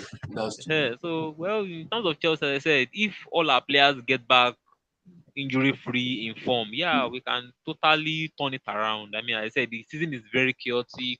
Teams lose, top teams that are at the top of the lose and draw at a moment's notice. So anything can happen. Can 1 or 2 good games and our opponents having 2 bad games, and everything changes. I mean, 2 weeks ago we were third on the table, like 2 points off the first, and then we lose 2 games. Now we are 6th. So if the reverse happens, maybe it's Liverpool that loses 2 games in a row and we win 2 games in a row, we find ourselves back on top. So the table can change at any moment, and we just need to exploit the opportunity when it comes. Okay, let me come to Pompey now. So how confident are you about this team going forward? Because at this moment, we still need to win a run of matches that will give me assurance that okay, at least we can do something. Because the kind of way we're playing now, the confidence is beginning to fly out of the window. Okay, the point I will try to make is there are some teams that I think quality teams. There are some players that are irreplaceable. But for us to be a very top team, for us to compete with others. Okay, take Liverpool for example. They suffered injury. It's one of the best centre backs in the league, Van Dijk, and they're still doing well. Having a player like Ziyech injured shouldn't be like I know that it should affect us, but it shouldn't be the end of the world. Okay, let's say for example, Bayern, for example, they can change their entire squad and they'll seek at least try to get results. That's the mentality we need. So are you telling me that without Ziyech that we can't create, or without this guy? Okay, the only creative player that is out injured is Ziyech, or without Odoi, we can't create something. So if our style is to rely on Ziyech creating everything. Me as a coach, for example, let's say that I'm a coach. My own pattern is just block Ziyech. Can you remember this match against Tottenham. No, not that one. Man U, Chelsea, Mourinho. I think it was under Conte. Man Hazard. So, like, there are some notice that there are teams like Burnley. Their own is just to at least get a point and be in the league. They are okay with it. But we are Chelsea. We want to achieve more. So I think the excuse of Ziyech is not. It shouldn't be enough. Like, we should be creative. Okay, we should find solution if one is not working. That's why I made mention of Man City conversion rate, even from crosses. Even their main pattern is not crosses, is long passes and fast-paced pass.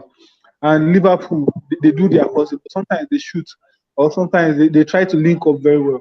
And they try to move from both wings, from Mane, from Firmino in the middle, from Salah.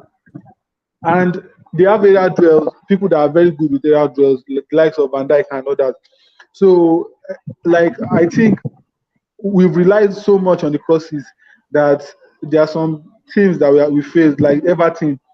Everton we face, we have a lot of players that are very good with area dwells, like Yeremina, their defense line, and we have players that Calvert-Lewin said they try to join the team for set pieces and all that. Same thing happened against Wolves. So I think the excuse of having one player, okay, for example, if Bruno Fernandes is injured, we know that Man U is in problem, like they are in trouble. But a very good team shouldn't be like that, because once the player, the team, the main thing Arsenal is facing is that during Arteta's first spell, he had Aubameyang was in a very good form. He was scoring goals. Now that Aubameyang is not scoring, nobody's scoring, and Arsenal is being affected. So we shouldn't be like that we need someone to create. Everybody should be creating. Kovacic should be creating. Mount should be creating. James should be creating. Chilwell should be creating. We have enough people. We have people that can cross. We have people that can pass. This guy should be creating. I don't think we should rely on Ziyech. Having Ziyech should be an added value, not should be an added value, but not having shouldn't be a problem, really. That's my own point. I think we need a plan B, a system that if this is not working, I think a better way, like you said, this Lampard is trying to adopt the style of club. I don't think that's actually true. It might be true with the style of play, but I think as a coach, I would rather adopt the style of Mourinho or even Ole. Know your opponent and try to build your tactics against it, because there are some low blocks. I think the main problem we have is the low blocks team. We don't know how to go about it. We just keep on. All these teams, they are okay to sit down and try to return the crosses, but all these teams that attack, like the Leeds match, we are the first team in Premier League to outrun them with 6 kilometers. Yeah. That's something, because they attack and we attack better. But there are some things that we need to be able to create outside the box. This team wants to sit back. We need to create something. I think that's the only way we can progress. Oh, okay. Let me come to Marvelous now. Let me put it this way to you, Marvelous. In terms of the creativity player, okay, let me just come to Marvelous. In terms of the creativity player, taking out Kai Havertz and leaving out Mason Mount and the other guys. Go to Ace and come back to me. Okay, Ace, let me come to Ace now. Ace, taking out Kai Havertz at the moment because he's not in form. I'm putting out Mason Mount and Matthew Kovacic. Apart from Kai Havertz, what other midfield they can create? Because I know Kante is a very, like, as a DM is okay. He can also create sometimes too. So you get what I'm saying. But apart from Kai Havertz, who also in that midfield can also do a creative player? Because at the moment Kai Havertz his form is, I don't know what to say, man. I don't think Mount have that creativity in which Kai Havertz has. So what's your opinion on that? The person I want to say is that the person that spoke last talk said something about everybody should be able to create and stuff like that. I think that's an idealistic way of looking at things. It doesn't work like that in football. Even the best of teams, they have just two, three players that shoulder the burden of creating, and another they are another set of players that shoulder the burden of scoring, and that set of players shoulder the burden of defending. Everybody can be creating, everybody can be defending. It just doesn't work like that. Even in the days of Barcelona, when they were a very strong team in the 2009s and 10s, the creativity was more down to Dani Alves with his crosses, Lionel Messi, and Xavi. The rest of them, Pedro was more of a goal scorer. He really did much of like creating a lot of chances. He just was just there to latch on to long balls and score. Their striker was either Eto or Villa, depending, or Ibrahimovic, depending on the all of those one of those 3 2 days focused more on scoring. The only wild card there was Iniesta, who could do anything he felt like doing. He was such a great dribbler that if he created good, sometimes his dribbles will be the one to create space, So everybody else should have their own role. You can't expect everybody to be creating and stuff like that. I think that's that's another issue that I even think the team is having. Yeah, everybody is expecting everybody to do everything, and it should be more of expect one or two players to do something, and we should know that okay, if we're expecting creativity, it comes from this player. If Manchester City is expecting creativity, we all know okay, it's coming from Kevin De Bruyne. When David Silva was there, was the other option. So you can't expect that Miss Ma should create, Kovacic should create, Havertz should create, Kante should create. No, if everybody bombs forward to go and create chances, who will stay back to defend? Someone has to do other jobs. There are a lot of roles on the pitch, and football is so dynamic. As you are creating, if they snatch the ball from you and launch a counter attack, and there's nobody behind to that was defending, then everybody has gone to create, and that's the problem we had in the last match. That's how they scored their second goal. Everybody went forward to score a goal when they got the ball. Before we knew it was, I think, 2 versus 2, and they had the chance to score. So creativity I won't say should be limited to a few players, but we should know who is creating the chances. So any other person that creates a chance, then you know that, that's a bonus. But we should not expect everybody to do it. In the sense of between Mason Mount and Kai Havertz, Kai Havertz is, if you've watched their game, Kai Havertz is a better player overall. I think he's more talented than Mason Mount. Not disparaging Mason Mount's talent, but you should know who is a better player. And Kai Havertz is more of that. He does more. Even if you watch his game, he might look a bit sluggish on the pitch, but then the same was said about Mesut Ozil all his career, and he's one Mm-hmm. of the best creators in the world of football, in the history of football. If you want to look at it like that, there are very few people you pick ahead of him in terms of creating chances. So Kai Havertz is a similar mode of player. He looks sluggish on the board, but when he's playing well, he's very good. So yeah, he's a better playmaker than Mason Mount. But as I've said before, right now his confidence and his form is so low that I'm not expecting a lot from him. So right now, Mason Mount is, even though he hasn't created as much. The beginning of last season compared to now, he did more beginning of last season. But then beginning of last season he played more as a number 10, whereas now he plays deeper and his role is more of a box to box midfielder. So I think if you put him back as a number 10, he should still remember enough of the role to play it adequately. What we just need from Havertz right now is to take a rest and build himself back up from the ground. He was doing well. As I said before, he was doing well before he got COVID-19 and had to miss, I think, 2 weeks of football. Then he came back and just hasn't gotten up to speed. So he has to just build himself back up from the ground again. As I said earlier, Pulisic did it last season, and now he has adapted to the league beautifully, and he's one of the players that we all look forward to. So the same thing should just happen. We should expect something from Havertz. He goes to the bench, comes on in games. He comes on when teams are tired and a lot less able to pursue him for 90 minutes. He will have his chance to know how to go about playing his game, and he will learn on the job. That's at the end of the day, that's what football really is. Especially if you come to a new team, a new system, you just learn on the job. You Some people learn faster, some people take a bit of time. But as I said the last podcast, I believe Havertz will come good. And as I said then, I believe he will be a player we will look back on in a few years and we'll be glad to have signed him. Let me go to my balance now. Okay, Abdullah. Can you just repeat your question to me so I can just? Okay, I said in terms of creativity, apart from Kai Havertz and apart from Kai Havertz, who we know that is a very creative player like Ziyech, other midfielder we have, they are not that creative enough than those two players I mentioned. So what needs to be done in that team for us to be more fluid and more creative enough? Well, like I suggested, personally, what I would do would be to move Pulisic to the middle.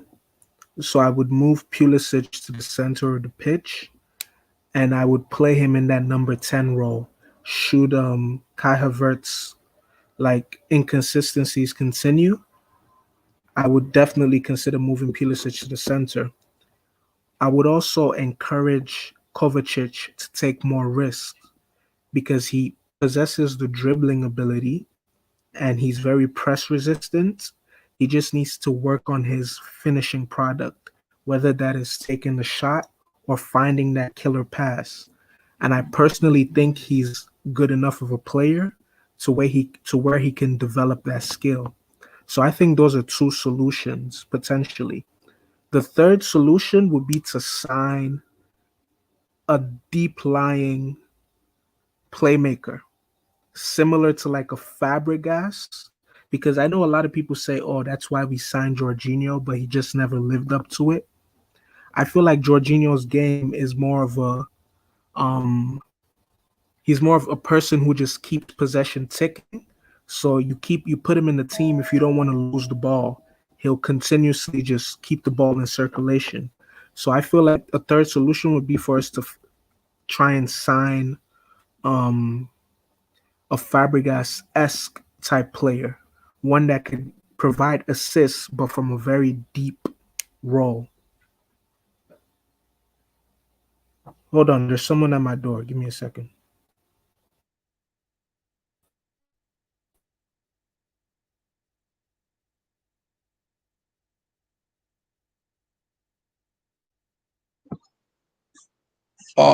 Marvelous, I understand you, but see, the key is Havertz himself is not even in form at the moment. So in that kind of way, it could disturb the team because when we have a player of a record signing of that kind of amount of money, do you think the pressure is much on him to perform because of the record signing or just because of how physical EPL is? Yeah, Abdullah, I'm back. Okay. What did you say? Sign who? I said, do you think because we signed Havertz now, because of the record signing or because of how physical the EPL is, that's the reason he's been having issues at the moment? I think the physicality of the Premier League, him adjusting to how intensely teams press, COVID, him being young,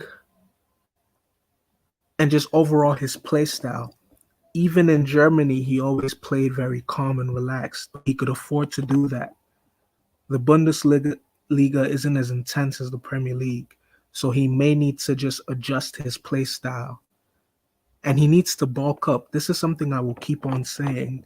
Kai Havertz needs to put on weight because in every single game that I've watched this season, I haven't missed a Chelsea game this season.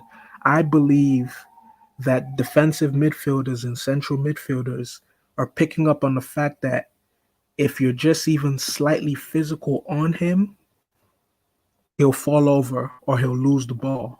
And a lot of those shoulder to shoulder challenges that get given in like the Spanish league and the German league, they rarely ever get given in the Premier League. And if more and more center midfielders and defensive midfielders continue to do that, that's going to be a big problem for him. And that's why in the Wolves review, I brought up the example of Goretzka. He would need to have like a similar transformation where he bulks up, but not too much, just so he can cope with the physicality.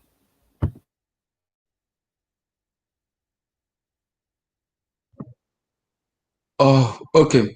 Because based on because I need to pull out this based on the stats. I don't know. I think people use statistically, but my friend Avo always call it eye test, eye test. And we also call it sometimes people call it just like based on what they see on the TV. I think based on statistic and the kind of way Kaya Havertz play, it mostly comes out in the second half of the season and show up. But what gives us the assurance as a fan that this second half of the season it will show up in EPL because we know how physical and tough the EPL can be. So we have to be very assured and very confident that even if the second half of the season comes out, Kaya Havertz will show up.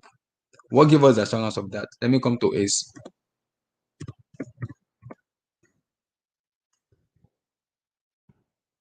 Ace, are you there? Yes, yes, yes. Okay, based on the start Yeah, and everything, what give us assurance that Kai Havertz to show up in the second half of the season? Because if you look at the kind of player he is, he doesn't show up in the first half of the season. All his matches have been second half of the season. That's where he dominates most of his matches. yeah, yes. There's no assurance about anything. But the best we can always look at is just look at the past and try to predict the future. If a player does well, for example, you have players that you say that they play well when they're away from home. So you want to bank on them, you bank on them more when they're away from home. There's no assurance that they will play well in that next match, even though it's away from home. But based on how they've always done, you try to make an intelligent guess. So what we can do right now is just make an intelligent guess that based on Kayavat's past of always playing better in the second half of the season, that he will replicate that. But the issue is that unlike in the Bundesliga, where he's used to how the season goes, how they get to rest during the December period and stuff like that, the Premier League is totally different. So I won't be surprised if the same doesn't happen this season, or at least if it doesn't happen on the scale that it's usually occurs. I think last season in second half of the season, he scored I think like 13 goals or so, and had like maybe 11 assists in second half of the season alone. So I won't be surprised if he doesn't get as much numbers this season. Well, as I said previously, I will give him one entire season to adapt to the league. Not everyone adapts to the league immediately. Bruno Fernandez is one of the few, what should I call it? One of the few aberrations of adapting to the Premier League, especially when coming in January. It was so surreal that everybody saw it. Everybody takes every opportunity to bash him if he doesn't play well because it surprised everyone adapting to the Premier League that easily.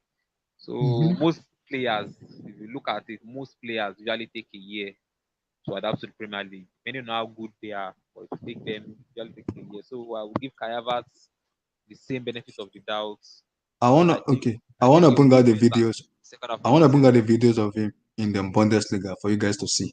So I want to see the position he plays more in Bundesliga than in Chelsea because let me share it. I'm coming. Let me share it out. Hold on. Let me share the videos out to you guys see because the position he play in Bundesliga is different than the position he's playing in Chelsea. So I'm thinking maybe he needs to play more like an advanced what's called an advanced position for us to see the best of Kai Havertz. Coming guys. Can you guys see it now? Yes. It's loading. So the way he play in Bundesliga is different than the way he's playing in Chelsea. Maybe Chelsea are kind of restricting the way he plays. That's what makes people say that because there's a news that come out in Germany that Chelsea are kind of depriving him in the way he plays. It's not in number, it's not in number 10. Then I asked, what position does he play? They say he play mostly as a first man and an advanced one. I was like, what's going on? You can't play him as a first nine because EPL is a physical team, is a physical league. It's not done that way. It is not done that way. Actually, It's not. no, if you actually watch his game, he plays more as a number 10. He's a Mm-hmm. versatile player. He has played as a center midfielder, a left midfielder, a left winger, a striker, a supporting striker. And he has played all of those positions to varying degrees of success. But I think Mm-hmm. at the end of the day, his better position has always been either as an attacking midfielder or as a Mm-hmm. supporting striker. So Exactly. so at the end of the issue you can look at that in the I mean, before in the 4-3-3, you have to give him more freedom to advance higher than Mason Mount. So Mason Mount will be the number one covering for. Will be more of the one playing in number 8, whereas Kai Havertz moves forward a bit more and plays as the number 10. That's actually the best way he can play in the EPL. Playing as a false 9, as I said, I think the EPL mostly always requires playing as a target man. You rarely see teams playing the false 9. I think Firmino is probably the only striker I can think of in the Premier League that plays something similar to a false 9. So you rarely see false 9s in the Premier League. False 9 works for teams that will spend a lot of time building up play, like a Barcelona that are ready to pass for the next 5-10 minutes. Even if they are not really, even if they don't take a shot, they are content passing for 5-10 minutes to find the space. So you expect your false 9 to drop back and help with the passing sequences. But Premier League, they usually prefer having someone at the top, and I don't think Lampard would prefer to play false 9.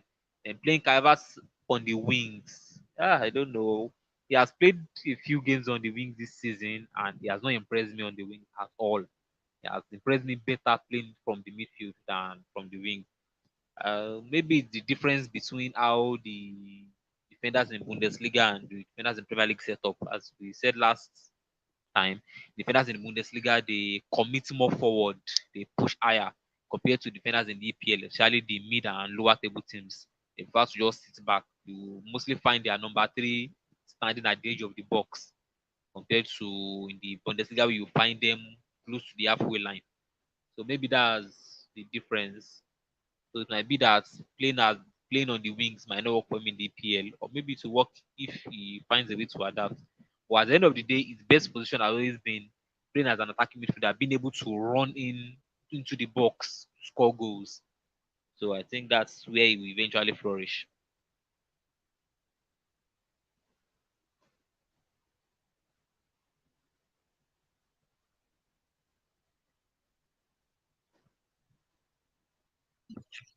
Marvelous, you can go next now. I think Kai Havertz needs to be kept central. I understand that Lampard is aware that he can also play on the wing, either the left or the right, but I think for the sake of his game at the moment and for the sake of him building consistency and confidence in himself as a player, he needs to be in that central attacking midfield role where he can just put himself in a positions to be able to have that assist, play the ball that leads to the goal. I feel like dragging him out wide to either the wings will only make him a lot more uncertain and uncomfortable in his play. Because not only will he have to think about the Premier League and having to adjust to the Premier League as a central attacking midfielder, he might also subconsciously start to think, how can I adjust as a winger? You get what I'm trying to say? So I think Frank Lampard must play him consistently, give him a run of games centrally as an attacking midfielder.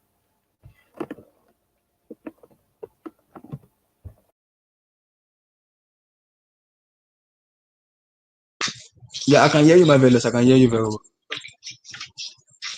I can hear you. Continue, Marvelous. I can hear you. Yeah, I also think Kai Havertz, the thing about him, it would always go back to my point about him having to bulk up and the physicality. Because even if he improves his game to where he's quicker on the ball, he'll still get out muscled in a lot of those shoulder to shoulder challenges. And to compensate for that, if he's unable to withstand a lot of those hits, he may be less willing to take a pass in certain positions. So if he's in the box, he may not want the ball played to him. So he may start to play very safe because he's trying to avoid getting tackled or getting brushed off the ball. So I personally believe the problem with him is twofold. He needs to bulk up and he needs to build confidence. He needs a run of games in one position, and position has to be central attacking midfielder.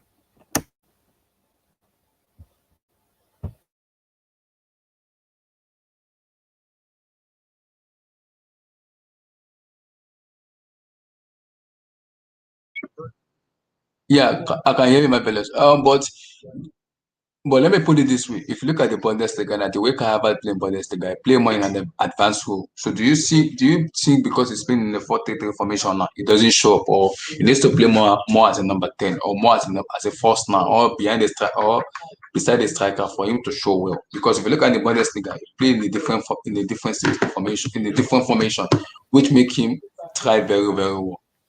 He needs to play in. Mungboy. I don't know what number specifically this is, but he needs to play in the hole. So, like, you know how they say the hole right behind the striker, but right in front of the midfielders? There's always that space in between those two lines. That's where he needs to play. That's where he needs to always be. To get the best out of him, that's where he has to just dictate that hole space. It's like a half space. It's not really the attacking line, but it's not even the midfield line. It's in between the number 8 and the numbers 9 and 10. It's like that half space. That's where he needs to play. Because I think in the 4-3-3, maybe he's receiving the ball a bit too deep for his liking. And before he's able to put himself in a good position, he gets dispossessed. So moving him a lot more forward and putting him in that half space, he gets the ball, 1-2 touches, he plays that killer pass. As opposed to where he is currently, where he gets the ball and he's like thinking, he's having to take 3, 4, 5 touches, and then he ultimately loses it. So you are right. He would need to play in a position similar to where he played for Bayer Leverkusen, which is that whole position, that half space right behind the attacker.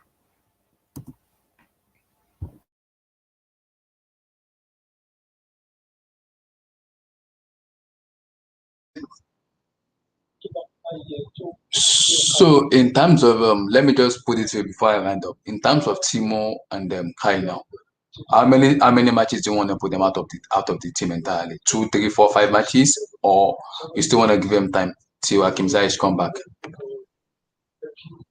I would drop. I'll do both of them. So I would drop Kai Havertz, West Ham. I would also drop Kai Havertz. Mungboy. I would drop Kai Havertz for the West Ham game. Abdullah, mute. Okay. Let me just load up the fixtures on my phone really quickly. Okay. I will personally drop Kai Havertz for the West Ham game. I will drop him for the Arsenal game, and I would bring him off the bench the Aston Villa game, because I think Villa would be a level of competition where it's not too intense, but it's intense enough to see if he's made any adjustments to his game watching from the bench. In regards to Werner, I feel like our current injury crisis dictates that we play him. But if we had a fully fit squad and his current form persisted, then I would also drop him for 3 games and then bring him off the bench to see how he's been able to change his game from having a different perspective. Or we may be saying, oh, he needs to change his game, he needs to adapt. The boy may just be tired. I believe Timo Werner has the most minutes in our squad this season. He may just be tired, So I think both of them definitely need at least 3 games, well, at least 2 where they don't play at all, and then the 3rd game you could sort of bring them off the bench to see how different their performance is. But Marvelous, do you think the fans will be angry because we bought Kai Havertz like a record signing, and also the kind of amount we bought Timo Werner. People be worried that why are you putting this kind of players on the bench? But Lampard needs to understand something. He's a manager. He has to install his authority into the team. If you're not playing well, get out of the team. Because he said it, player plays based on merit. If you're playing based on merit, then I believe you should end your chance with form. You get what I'm saying?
Can you guys hear me now?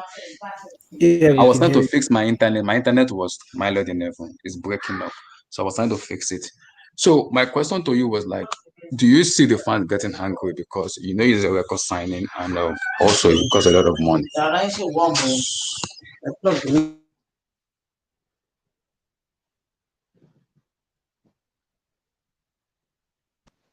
It's a record signing because it costs a lot of money, like 82, 85 million euro, and Timo Werner is just like a release clause. So do you think because it's a record signing, it's gonna have a big problem with the fans, or does Lampard need to install his philosophy as like I'm the manager? If you're not playing good, I need to put it on the bench because like last season he said it. If players play based on merit, like if you're in form, you get your chance. If you're not in form, out of the team. He did the same thing to Giroud. Giroud was instead of because Giroud was this Giroud that he was playing Abraham was scoring good. Abraham formed deep down, then started playing Giroud. Giroud started scoring goals. So do you see that kind of case? The same case for Timo Werner and Kai Havertz too. Like drop them as a manager, make that decision. Just drop them entirely. Let them watch from the bench. Play player who are ready to play, who are ready to fight for the shirt and score goals and give us the point winner. Then integrate them back into the team. Do you see Lampard do you see him making that kind of decision or no? Well, he did it with Pulisic, and that would make me believe that he is able to do it, and he can do it with Werner and Kai Havertz. You talk about the fans questioning the decision if he does it. I feel like the fans, to quote Mourinho, football fans are not stupid. The three of us in here right now, we're fans, and we see clearly that Werner and Kai Havertz are playing poor. They're in a poor run form. So if Frank Lampard were to drop them for a few games, 2-3 games, I don't think there's any fan except a delusional fan that would be questioning that decision. I feel as though most fans would be in agreement. Most fans would be welcoming to that idea. I feel as though where the problem would come from is the board, where you have people that only think business and they may not necessarily think football. So they'll say, why do you have such an expensive player on the board? Why aren't you playing this player, this player, this player? And that's where Frank Lampard will have to communicate to them as directly as he possibly can that he will be doing a disservice to the player if he continued to play them knowing that they were playing badly, because that would affect their confidence. So I think the people that are going to feel away about it are the boards. But the fans, given what we've seen in the last 3 to 5 games, will be understanding and supporting of it. It's something that is necessary. It's a necessary evil.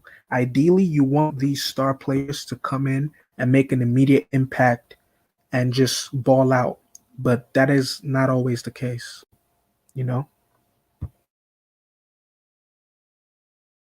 Yeah, I would say fans get a bit idealistic, believing their opinion counts a lot in terms of the manager's choices. I would say 9 times out of 10 it doesn't. Especially a manager like Lampard that didn't grow up with social media. I will be so surprised if he spends a lot of time on Twitter looking at people's opinions on who should play and who shouldn't play. He will pick his team based on who he feels is training better, who is in form, and who deserves minutes. And at the end of the day, even any manager that picks his team based on the sentiments of fans is just setting himself up for failure, and the kind of failure that won't even be his own, that won't be of his own making. At the very least, if you are going to pick a team and the team is wrong, you should know that okay, you picked the team and it ended up being wrong. It was your decision.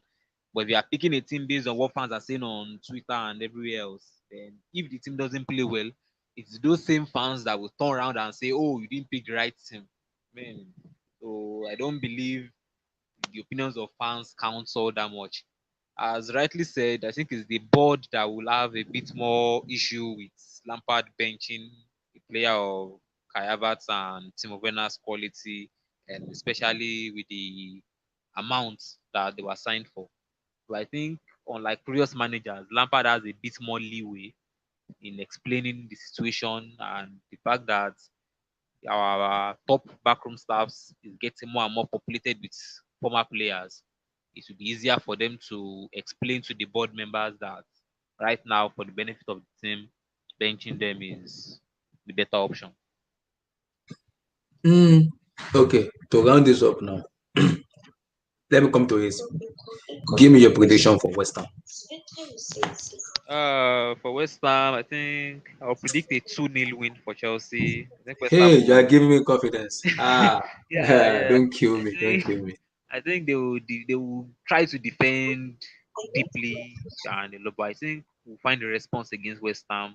And once we score the first goal, they will try to come out. And unlike last season, where we get a bit too vulnerable defending, especially when we are chasing a goal.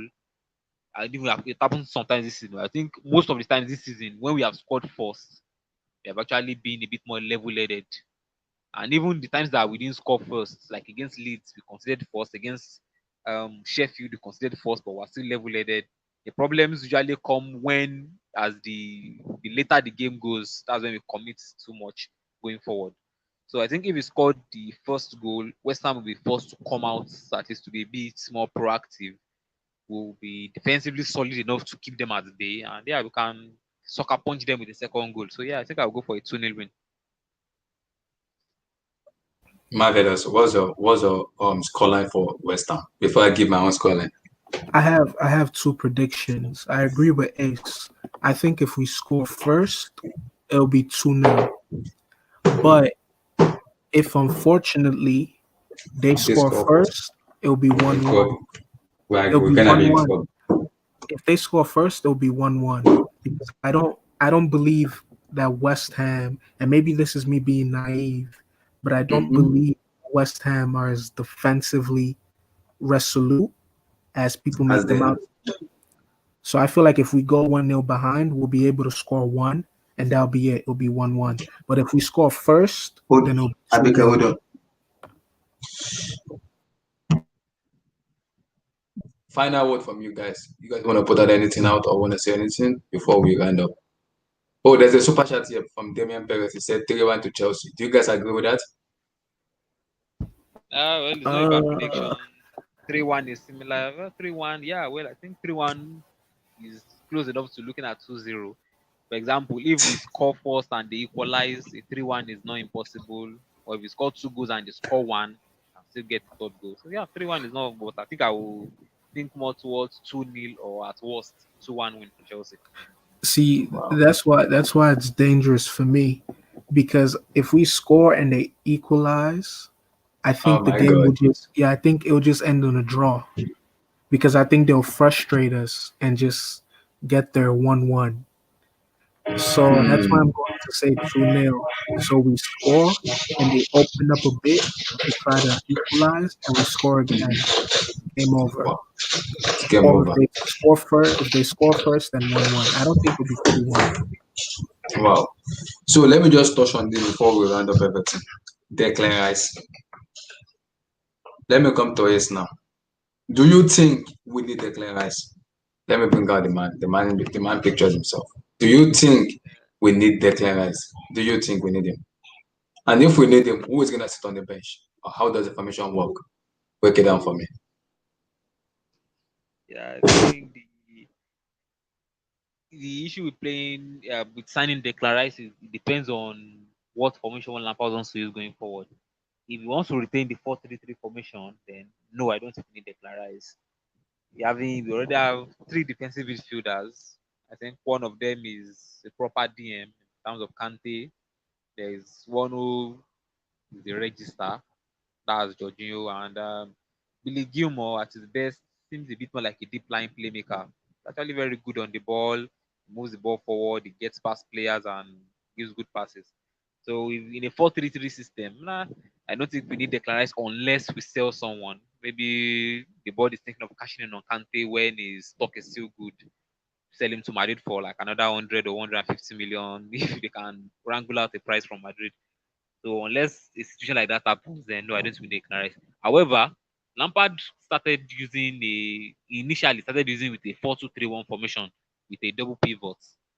So if he wants to go back to that, if that is what he really feels is his personal default formation, then the combination of Declan Rice and N'Golo Kante in the base of midfield can actually work.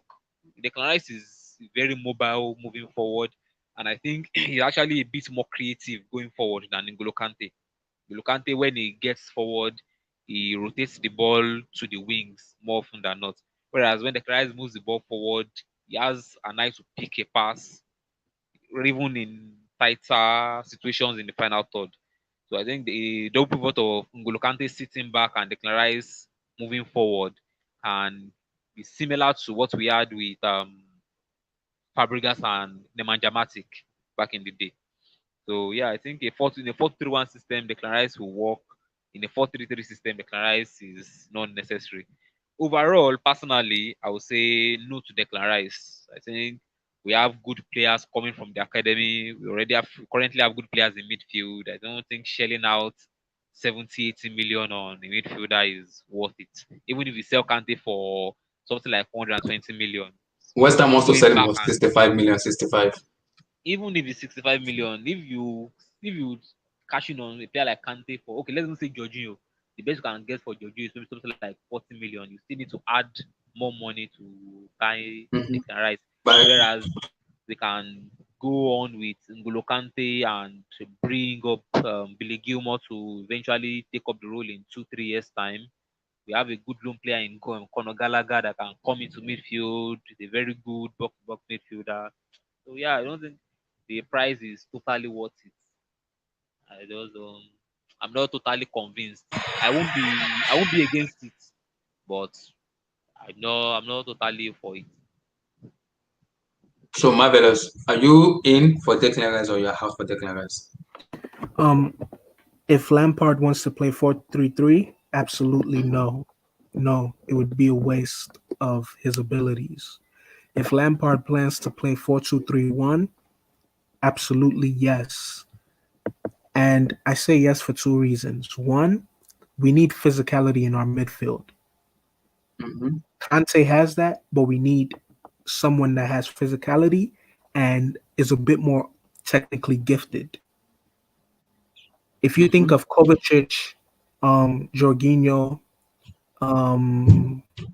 Billy Gilmore, Kai Havertz, Mason Mount, they lack physicality. Declan Rice reminds me a lot of Nemanja Matic, but he's a lot more technically gifted, and he's able to play passes from deep that can actually, we have problems with teams that play in low blocks. His deep passes can actually break through that.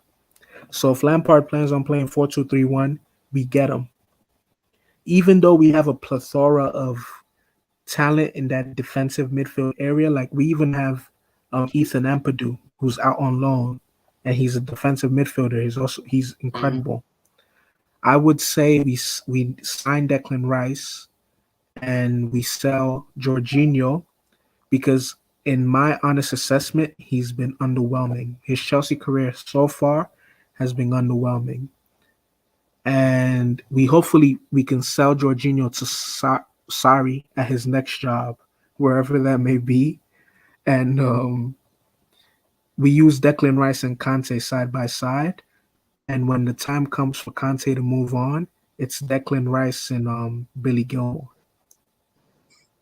Declan Rice and Billy Gilmore would be incredible. When I think about it, I'm like, it would be incredible.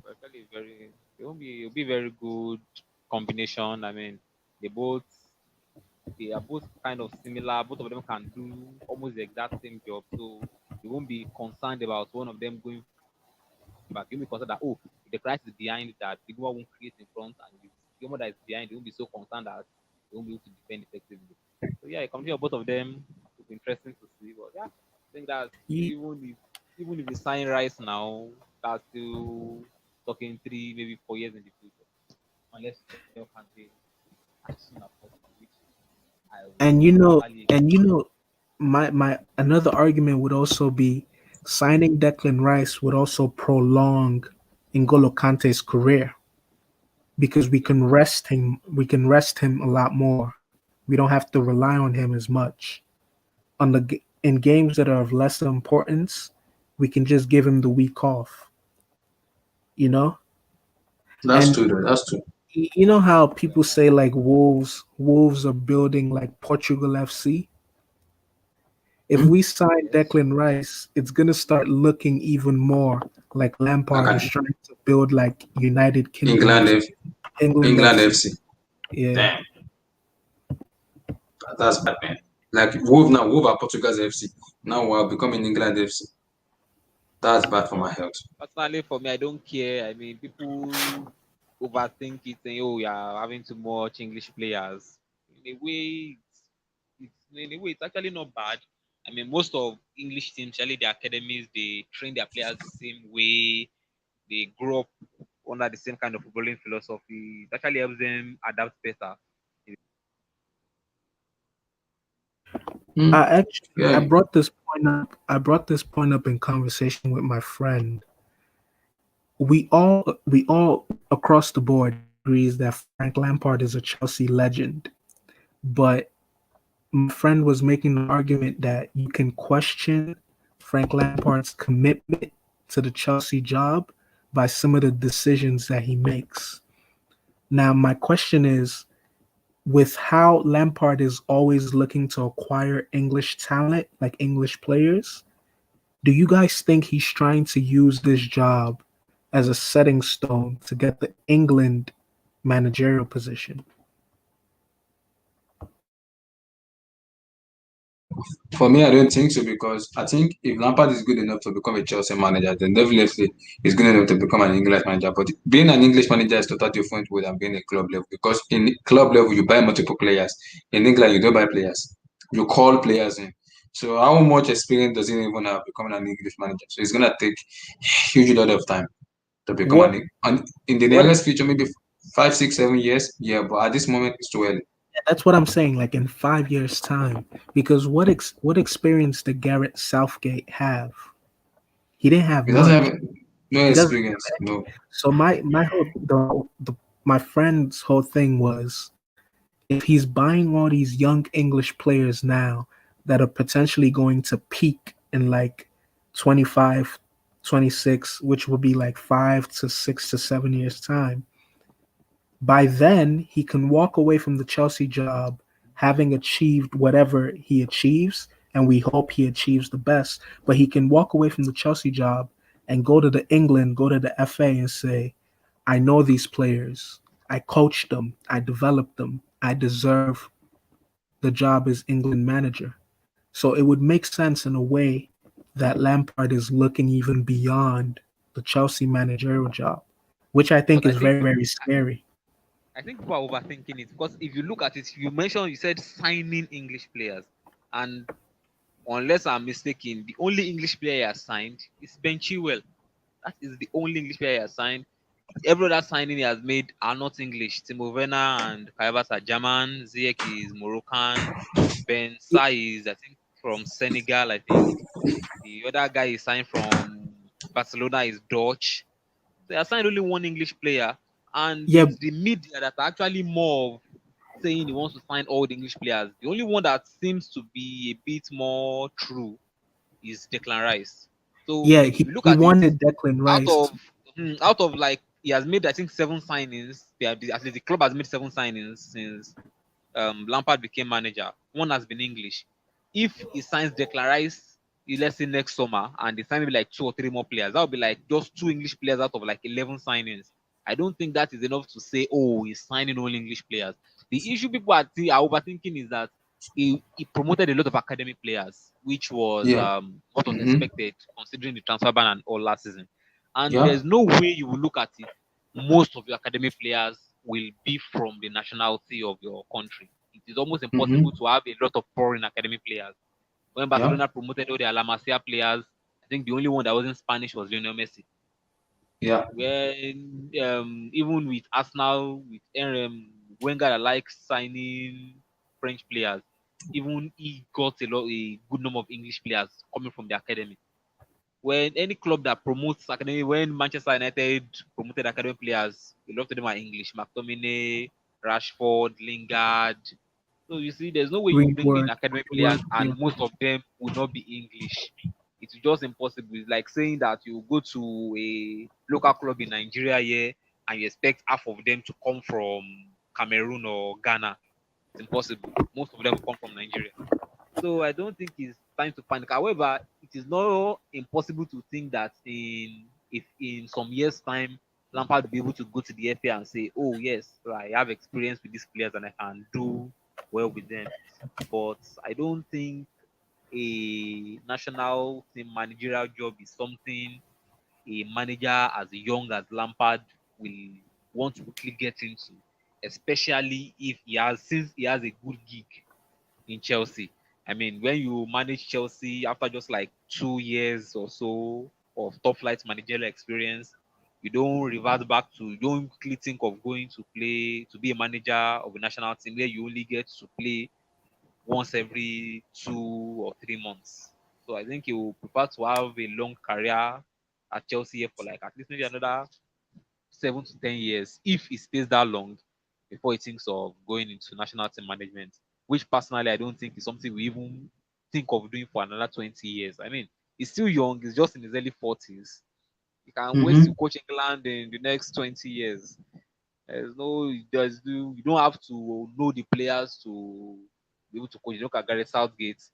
I don't think he coached any of the current English players in any way or manner. And he has actually done better than the past 2 or 3 England managers. So Lampard still has a lot of time to think of being a national team manager. At the end of the day, though, he's English, and I think every Englishman, just like he was a Chelsea legend and he would have dreamt of managing Chelsea, as an Englishman, if we have a dream of managing his national team, it's par for the course. It's normal. But I don't think that would be his immediate thoughts. Even I don't even think it would be his thoughts for like another 7 years. For a manager that seems to be as talented as he is, even though he needs a bit of polish and experience, but he seems to have a bit of raw talent in the managerial business, limiting himself to be a national team manager after just like 5-10 years of club management would be a waste of the talent he seems to have. Fair enough. I understand that. I actually, in hindsight, hearing what you just said, I agree. But then, if I were to play devil's advocate, I would say he can also hold both positions at the same time. He could be the Chelsea manager and England manager. Possible. I think is that possible? I don't think it's possible. Is it possible? Yeah, managers do it all the time. Conte, before Conte came to Chelsea, he was Juventus and Italy. Technically, he was kind of I think there was a manager that did it for I think a year or so before he had to leave one of the jobs. The manager did for a long time, so it's not impossible. But I think that will take a bit more maneuvering from him to convince the FA that because the problem that usually makes some institution like that untenable is both sides, the club and the national team FA, they will look as that with the manager really have the focus and commitment to work on both sides because just as they are conflict managing of the club, interest. not even conflict of interest. Let's even remove that. You can say there will be some conflict of interest, but the problem is that a national team manager spends most of their time, watching all the players who are in different clubs. You watch them, you try to see which one is informed.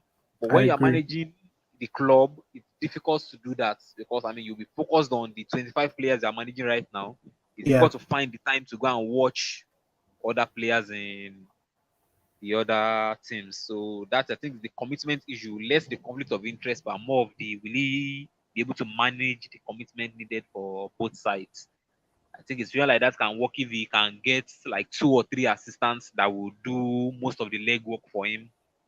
So managers that sounds like I can trust that will do most of the legwork for him. But yeah, it's not totally impossible, but I think it's very unlikely. The FA will rather prefer to hire someone that they know at least they can trust to be 100% focused on their own objectives. Yeah. That's fair enough.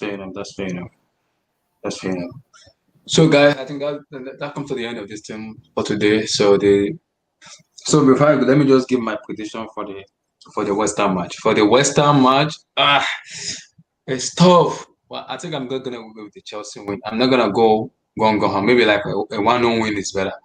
1-0 win is okay to win. Like Chelsea is killing me. Chelsea Football Club, you're killing me. Man. Back-to-back loss. You're kidding, right? Chelsea is killing me.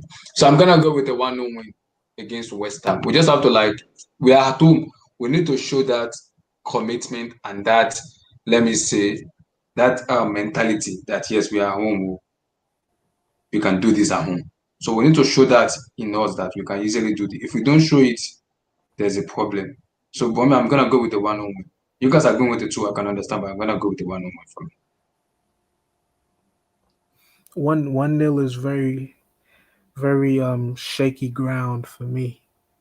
So that's why I believe if we score early, then we'll win 2-0. If you're saying 1-0, when do you think that one goal will come? 1-0. When do you think with the second half? Because West Ham will go defensive. If it comes in the second half, then I think it will end 1-1.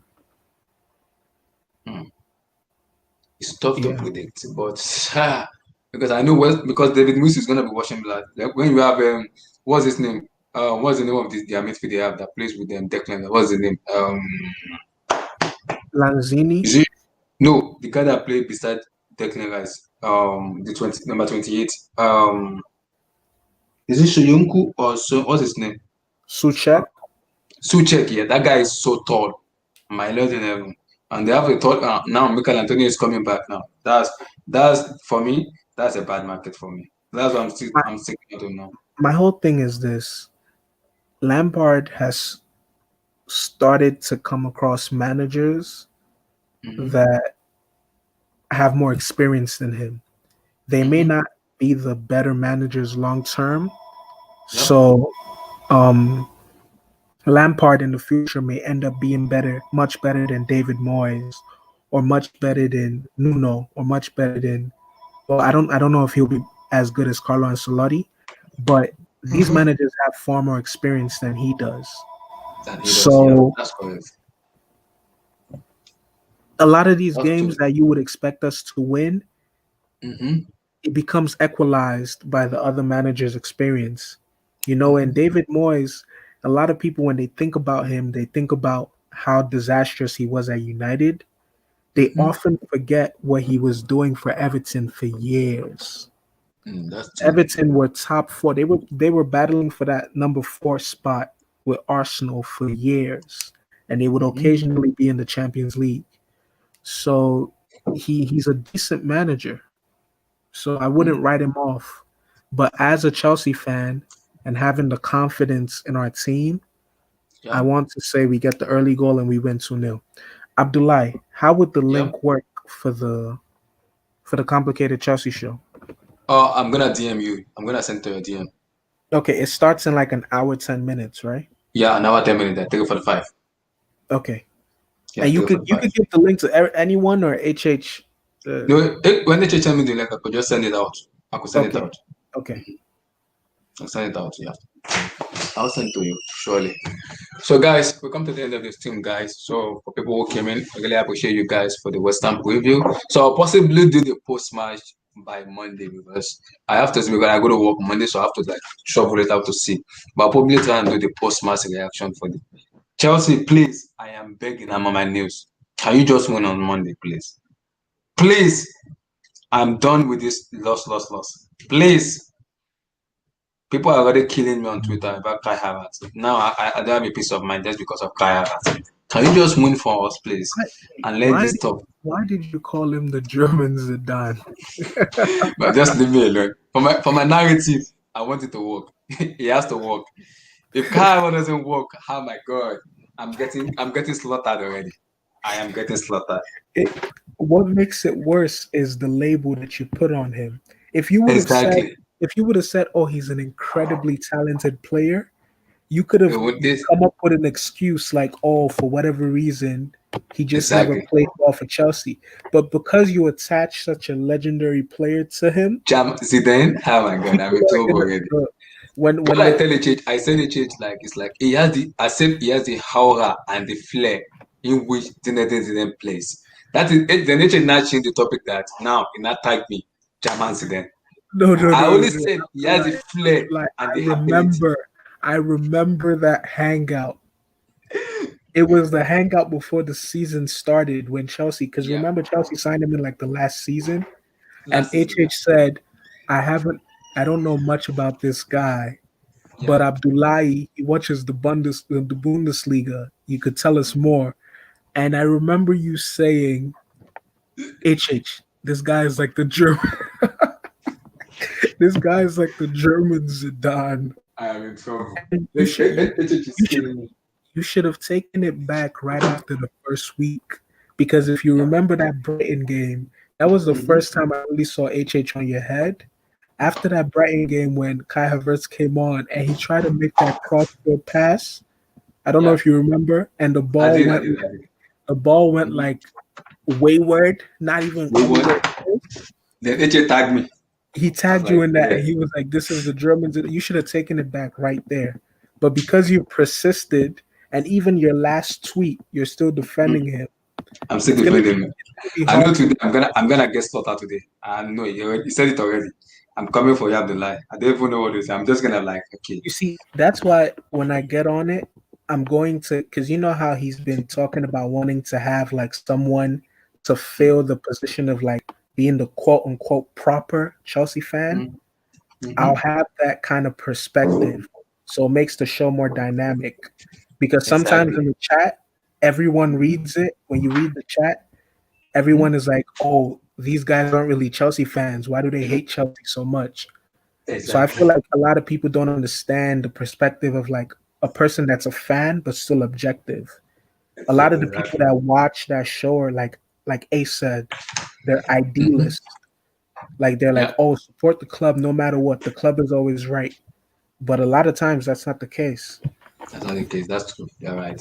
So for guys, we're gonna do the post-match reaction for the West Ham for the new month coming on. I'm gonna be doing like a watch along. I don't know if you guys are gonna be available for the watch along. So we're gonna be reacting to the matches and everything. Possibly this coming month, I have to maybe the Champions League or possibly the one of the APL matches that comes during the week and everything. We'll possibly do more about it. But I appreciate you guys for coming on in today. Really appreciate from some Marvelous and the other guys who left already. So I appreciate you guys for coming on. And guys, I see you for the post-match reaction on Monday. Chelsea, please just give me that W on Monday, please. I've had enough, please. Back-to-back loss cannot kill me. I've had enough. Please, I'm begging. Stay safe, guys. All right, guys. Peace out, guys. Peace. So, guys, See you on Monday, guys, for the post-match reaction, guys. See you on Monday. Bye, guys.